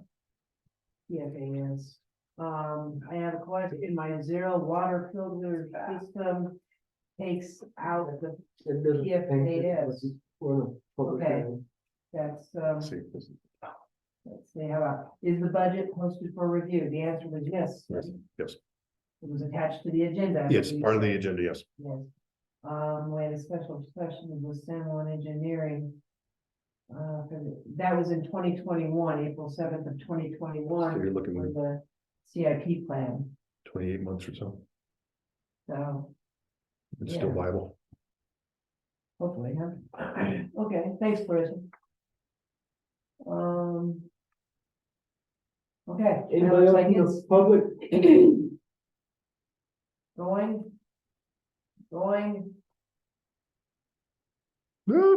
No, that's not what I want. Can't even close the damn dialogue box. It's not readable at the mail stock, that's something else.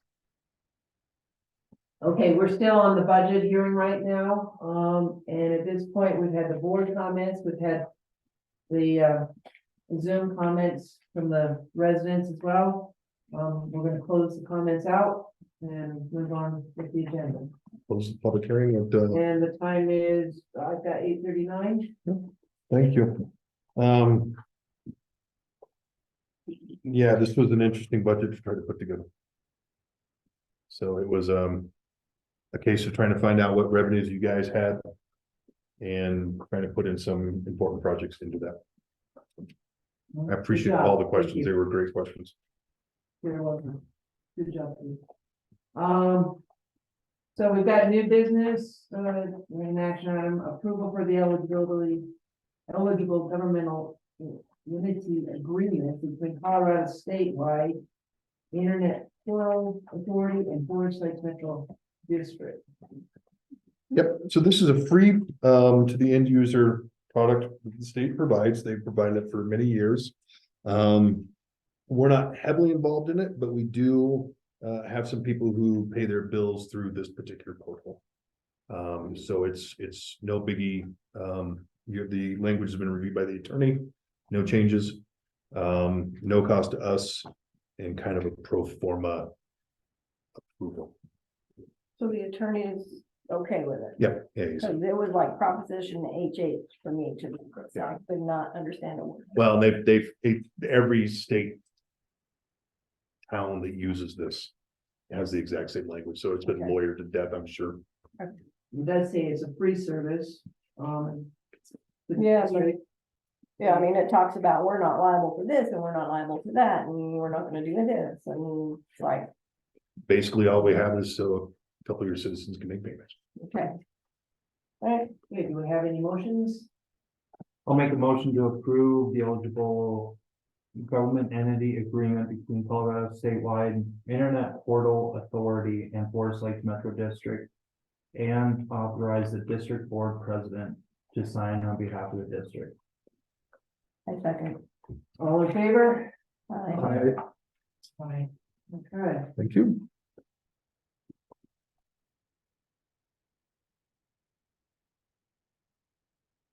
going to new business. Number B, action items, selection of the administrative, building sign. Mr. Vacation. And nothing else. I've attended several meetings where you have, or board members have asked about sign in the front of the administration building. I reached out to a couple companies. I had 2 companies reach back to me. I have there's a lot of details. How much do you want me to go over? I do have an update on the last sign, the wooden sign. I reached back out to her to get a total cost on everything. So if you was to do it one side and it running, parallel with the road, it would be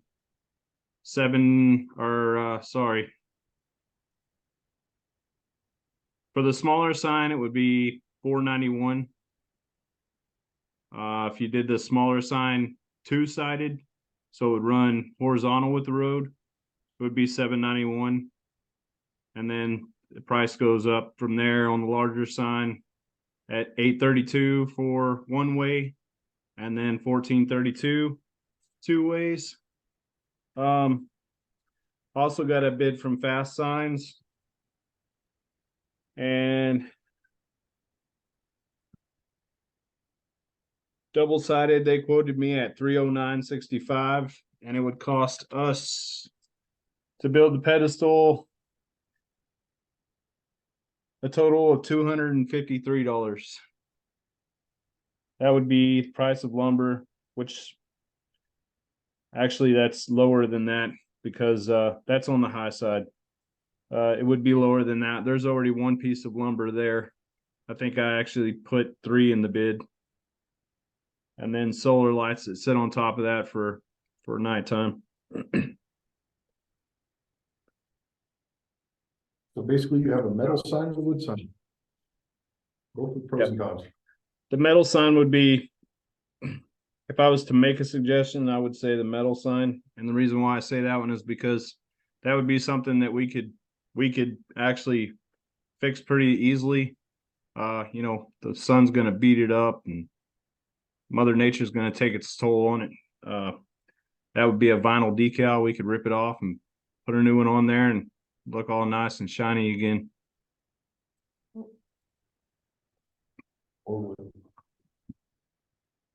I make But- a motion to approve that metal sign. A second. All in favor of the metal sign? Aye. All in favor? Metal sign it is. Okay. Thanks, Sarah. That was awesome. Okay, going on to the next item, appointment of the ad hoc committee to review the district's rules and regulations and make recommendations to the board. Of the board of directors. Thank you. This is what we talked about a month ago. We did not get deluged with interest letters, but we did get one from a very qualified person. How I envision this going is this ad hoc sits down, I will write a memo, kind of talking about how I see this, what the roles of the Metro District are and what we're trying to accomplish in this review. And then we would try to set a meeting schedule. And I would like to get a report back to this board with our progress, hopefully before the end of the year or in January. But I don't see this process taking more than probably 2 or 3 months and maybe 4 or 5 meetings with this ad hoc committee before we can come with a redlined document of the new rules and regs. Again, and for the citizens watching, the reason we're going down this route to review the rules and regs of the district is because we've gotten out from underneath the covenants. And so whatever we think needs to beef up our rules and regs that might have been in covenants that still covers what we cover in our service plan for the district, we want to make sure it's added in this document. It's just time to take a look at it. So it made sense to have a staff, a couple of board members, and a Joe citizen to help us. Thanks, Juan. We appreciate you putting in your letter and stuff. Suggested motion. So, so I make a motion to approve the creation of the ad hoc committee charged with reviewing the district's rules and regulations and making a recommendation for amendments to the board of directors. This committee will be Corey and Michael and representing the board, and Juan will represent the district's residents. And then we've got a guy representing the district staff. The committee shall provide the board with an update of their progress by 2 months from now. January 15th-ish. January 15th-ish. Sounds like a fair time if you think that that's enough time. I think that's get us way down the road. Okay. So you're looking at the That is January motion. meeting or? Yeah, but around that time. So that's the motion that's on the floor. I'll second it. Okay, all in favor? Aye. So it passes. Thank you. Good. And thank you, guys. We appreciate you doing that. Now we need to also discuss provisions of the water for services outside of normal district use. So this is something that'll be kind of incorporated into the new rules and regs, but it struck me this summer when Circle Z Construction was using so much of our water that we didn't have an agreement in place with them to repay us for that water. A lot of places that provide bulk water have a fee for that. They have protocols and processes in place for that. We don't. And so I guess the underlying question is, do you want to provide water for outside services? If so, then we need to come with a regulating regime to cover that. So as I went through here, the water was taken from fire hydrants, and that can do a ton of damage to your hydrants. When they were pulling water, I don't think they had a backflow preventer. So anything that would have happened would have gotten your water system. We had no way to track how much they were using their own meter, only to find out the meter they were using didn't work.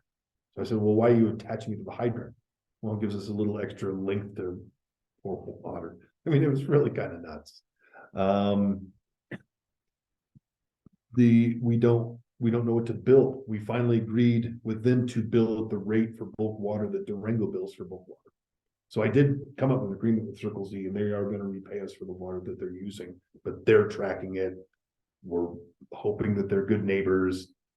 And that to me is just not the best use of your guys' resources. So if the question comes that you want us to provide this water to people who may need it for projects like Circle Z is doing, or another project that may or may not even be in the district. We would like your feedback on this so that we can kind of come up with parameters on a way to do this that protects your guys' interest and your hardware. What about a fill station? We've talked about that. You have a couple issues with fill stations. First of all, where would we put it? So right now, it would go behind the fob gates. So that does limit use. If you have a credit card or a debit card system, you need 100% reliability on your internet so that you can actually bill for the water. You have head pressure issues. So if we have a pump that can't accommodate, you have somebody bringing a 5,000 gallon tender truck at 70 gallons a minute, they're gonna be there all afternoon. So would we have to build a tank so we get head pressure so we can fill it faster? So those are, I've seen a lot of those stations. I am, and then we would be competing with your guys' bulk station and La Plata's bulk station about 7-8 miles down the road. It's definitely a thought. There are some constraints to it, but it's something we've looked at. My number one, Generate revenue? if you let other people use it, yes, but if you had a hard time, I think they'd all use it. But again, that puts you in the position of making sure that they had 100% coverage to use credit cards, or else you can't use the system. Then you have the vandalism issue. Then you have, I've worked in a couple towns where we went through this. My biggest problem with doing a bulk water station is once you call a salesman, they will contact you every day for the rest of your natural water existence. But I can deal with that. It's an idea, they're pricey, and it comes with a lot of constraints and moving parts. So you have the simple version of, hey, we just hook up something to your hydrant, you have a meter, a backflow preventer, and we have an agreement, how much it costs, you take the water out. To a more complicated bulk water station.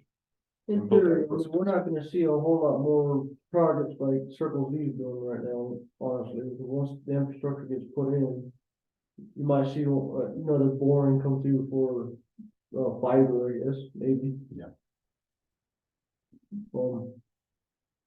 Is there really a need besides trying to generate more money for the water fund? But I think the need is, do you guys want to sell your resource, and that's for how much? You know, if it's gonna do it, then we probably should have a bulk rate price that goes with it. So that we're not negotiating on the fly, Yeah. we're covering our costs, and then we have protocols for doing it, like I said, backflow preventers. and, I mean, we don't own a hydrant meter ourselves, right? I don't think we own hydrant meter, they were using, yeah, they were using theirs, and then it turns out theirs was broken. So don't most companies that do projects supply their own stuff, like the gravel and the water, and why can't they bring their own stuff in? Yes, they, I don't know. You know, it was being neighborly. It was, you know, kind of a handshake deal. But when you're dealing with the most precious resource on earth, I kind of want to get a little past a handshake deal. I want to outline how we're giving away our resources. Most of these companies, they don't bring their own water, they find the nearest fill station, and that's how they get the water. Fill up there. They can do that with a truck, with a tank or something, Yeah, right? they're still gonna get it filled up from, say, Somewhere. me or La Plata or Durango. I just don't think we have the infrastructure to be building something and for the times that it might happen. I don't think we need to build a fill station, but maybe if we could get one or two hydrant meters and come up with a contract, and they have to put it out a down payment like they do for Bayfield. They break my hydrant, and they don't get their security deposit Deposits and back. stuff like that, okay. I think that would be the route, because then we're not trying to add in a station where we have to keep it from freezing and maintain it and All those fun things. and So am I hearing you correctly? I'm hearing you, but am I hearing from the rest of the board that at that level, you'd like the staff to pursue kind of costs and protocols? Yeah, I don't want to just give our resources away just because somebody's here doing some work for somebody else. that we should charge. It belongs to the residents, so it should come back. And I like the idea that there's a contract, and of course, the rates are gonna change as time goes on as well. I Yeah, guess, And this will be in your rate structure. Yeah. Okay. Be, It's and right the there. rate to the rate structure would be a bulk charge, so like, at our water station is $20 for 1,000 gallons, and You're not gonna get rich off this. these new. Well, residents are paying for water, so, I mean, it's gotta at least satisfy the residents. And you have to write us, a security check, if you will, whatever you wanna call it, so if they do Deposit. damage our hydrant, a deposit That's important. made out to Forest Lakes and it gets put in our bank, so if something happens. We need to replace, because I think that's on here too. Cause we're trying to avoid, oh, well, you know, any hydrant that's near you, take it from it and stuff like that. We're like, it's this hydrant, this is how much it costs, this is what you have to use, here's a deposit. And that's built into the contract. And that I think would be more manageable from our end. Okay. But if the idea is that you are okay with providing this resource to people, and if that's what I'm hearing, then we can come back to you with. And it may be in the document that we're working on that is discussed, it may be outside of that, but I just felt it was important to have a discussion about. I don't see us needing more than one hydrant either. I don't think so. Like you said, I don't think we're gonna have a ton of stuff coming up. But if we do, I'd like to have everything in place. What's your opinion? All I the- hated seeing it over there without a support sticking off a leaded nozzle hydrant. So it bugged me all summer. You guys have a hydrant at like the shop or something, they could dedicate to something like that, where they come, so you have a little more control of what's going on, and We do have one that could be utilized for something like that. instead of just. It's very close to the sewer plant, which I have mixed feelings about. A lot of times, you know, these companies should have gone through or know what they're supposed to do. You know quarter turn valve to close things off, because then your mains blow up and stuff like that, so. There's definitely a procedure that you're supposed to use. And like people like Well on Wheels, for instance, those kind of delivery guys like that. They're very cognizant of doing stuff like that, but still all it takes is one time of a new guy or something, and we could have a catastrophic event. But it'd be worth having that deposit he's talking about. You know, a clear understanding of what you can and can't do, and a clear understanding of how you're gonna do it. And if you don't do it, then we're not gonna give you any water. Yeah, I think more guidelines would be a very good idea, more structure to it. And that would go along with the gravel and all that they use. I wasn't gonna do the protocol for gravel, I was more concerned about water, but anytime you give your resource away, but the thing with water is it involves apparatus. Involves hardware that is just, you know, you guys talk about hydrants every meeting. They're the most flippant pieces of technology I've ever created by man. You guys have a lot of hydrants from the 1970s too. We call those classics. Retro baby. With Okay. patina, Huh? with patina. The 15. I Okay. call it hard to get parts for it. So we're, staff is hearing you that you want us to kind of keep pursuing this and maybe come up with some protocols and, Yes. okay, very good, thank you. We will Okay. do so. Another item of discussion is the sale of the district equipment property. So you guys don't actually have any protocols in place right now for disposition of your property. So we want to have a conversation with you about how do you want that to work? Do you want us to check off with you every time we're deciding to sell something? Do you want that left up to staff and their best judgment? Do you want a cap? Do you not want us to do this? Some of these questions so we can kind of figure out some protocols for disposition of property. For instance, you know, like we talked about tonight, we may be using a sale to offset the cost. But that's a 6-figure chunk of change. So we want to make sure that we're doing the disposition of property correctly, the way you guys want it done. I did speak to your legal counsel. There are no specific state laws regarding this. As you said, he kind of put an outline in here to avoid legal or political challenges. You know, get the most value, get a bill of sale, those types of things.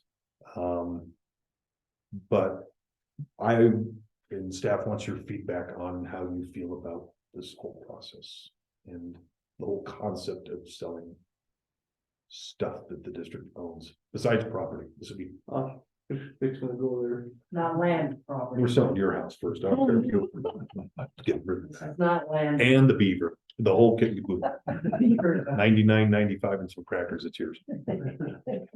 Yeah. We're talking about equipment. Yeah, yes. This is the equipment property that is being discussed. We couldn't sell your property. That would be a board action. Absolutely. But we can get some guardrails for this position of your property that's not attached to Mother Earth. Permanently. Does, go ahead, anybody? I really like looking at a public auction type deal, or just first come, first serve. I don't know. What do you guys' thoughts? How do you feel about that?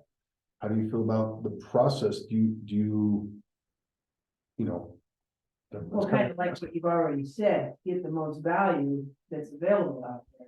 I don't know that that's always the first come, first serve. Well, no, and I've always been a firm believer, even though we're not really like town of Bayfield status. Stuff like that should always go to a public auction. Yeah.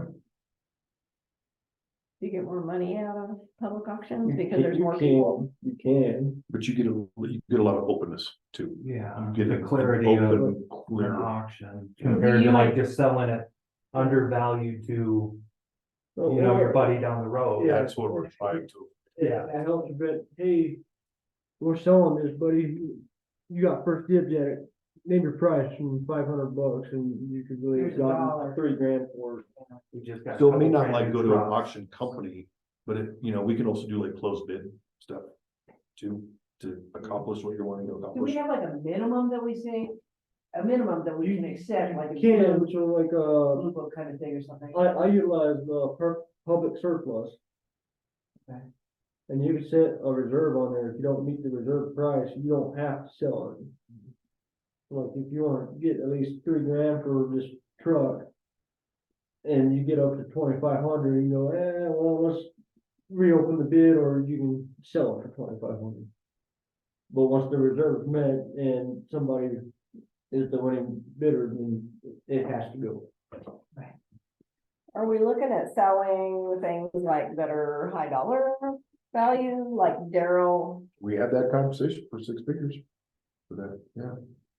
So it could be that, it could be a blade that we're not using anymore. Or it could be, there's a lot of things that could range from $500 to 125,000. Fair market value kind of thing. Well, I had put down that I thought it should be you, the directors, and you to make the decision. That would involve sale of anything over 50,000, the board would need to be involved. But, that was just a. So that's my question. If I say we sold widgets for $125 and got $125, you guys would be great.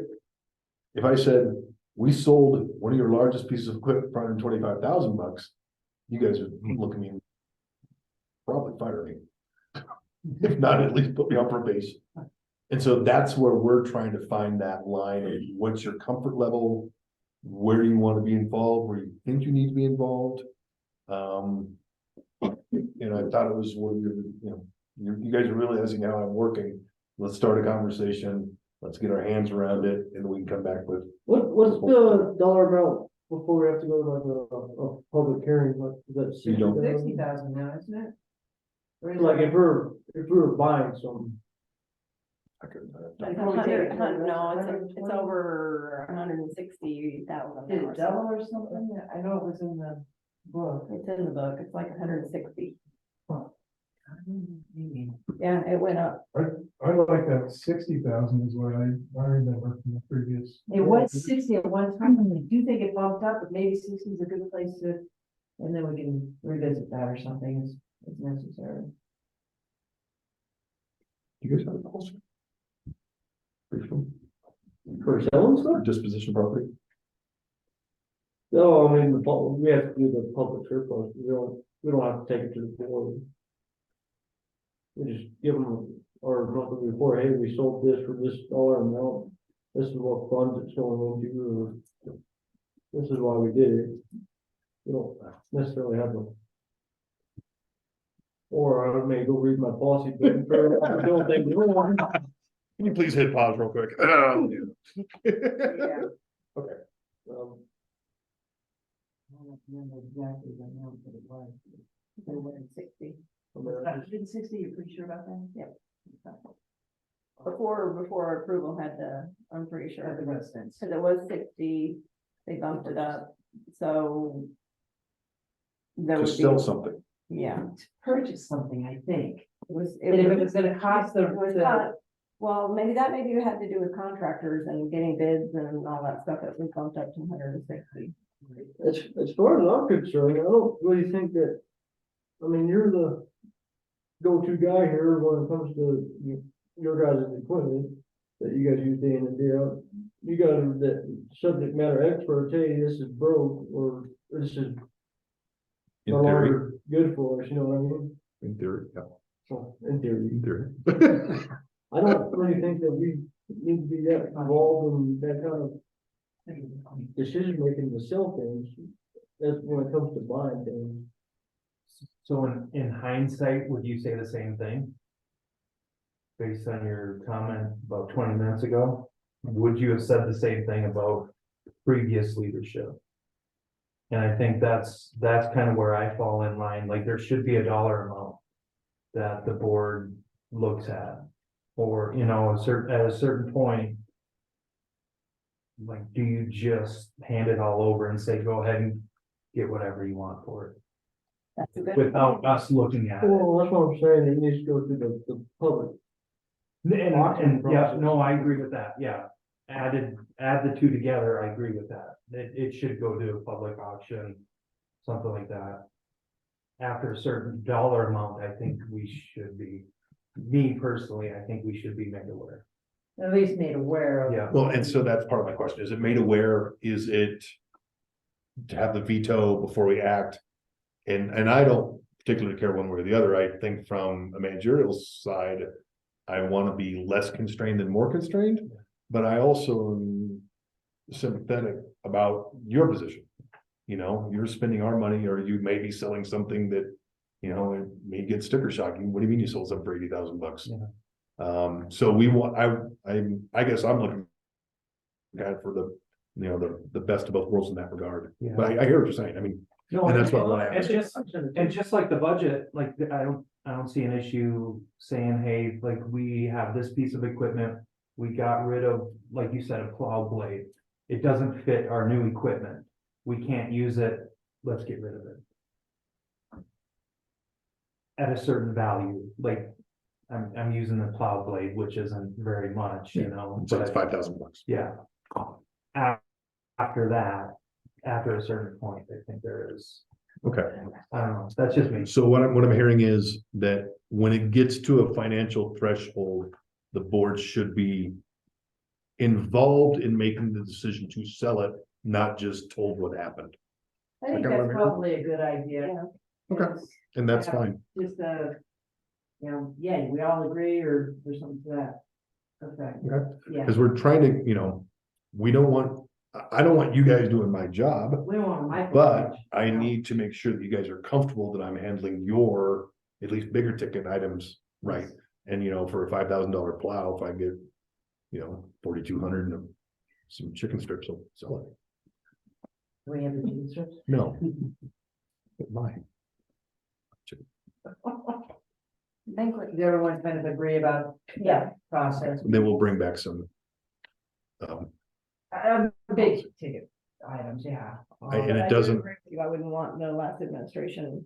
And I'm not trying to point fingers, No. but you always have to, like hindsight 2020. Yeah. Like, Finding would you out. want somebody else in that? then I'll come back with some guidelines. They're not gonna be extraordinarily tight. and we'll start that discussion, but I'm hearing what you're saying and I'm just fine with it, so I appreciate the feedback. Yeah. Cool. Thank you. Okay, that takes us to, approval of disbursements. The disbursements this month are $250,937.15. And that's for checks issued and ACH, going out for October 1st to October 31st. However, I would like to say that $178,022.01 was for the 550 trucks and all its accessories.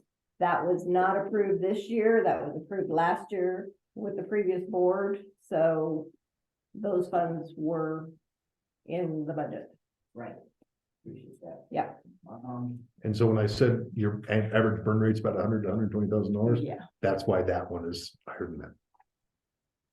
You scared the hell out of me when you said that, and I was like, oh, wait a minute, stop. Yeah. We're still on average for about 104,000 every month. Move to approve the bills subjected to review at the time of signing.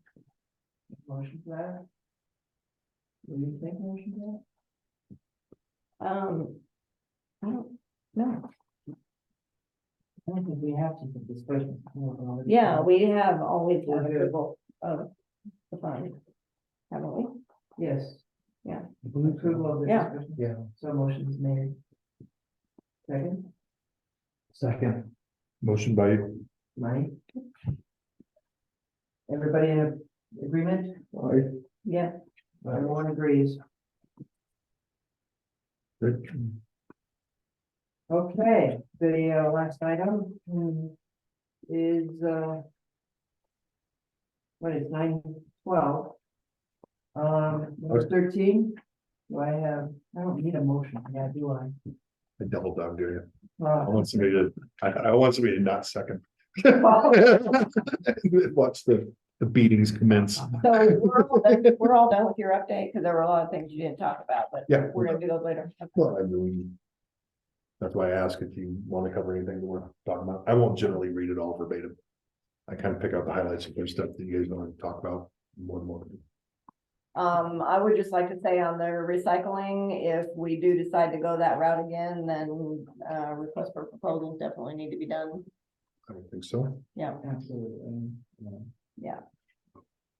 because the pitch I got was, see, you can help us do business. And I'm like, well, what do we get out of it? You can help us do business. Yeah. Oh, yeah. And Corey brought up a good point when this was happening, that, you know, they need to lease our property and give us money back. Oh, and absolutely. all that. And sit, clean it, yeah, a lot of things. A lot of things could happen, yeah. So, adjournment, is everybody good with going with adjournment now? I've got 9:13. Everybody's good? Okay, we are adjourned. Yes. We are Yay. adjourned. Thank Thanks, you. guys. Thanks, everyone, for coming. These are productive meetings. Thank you.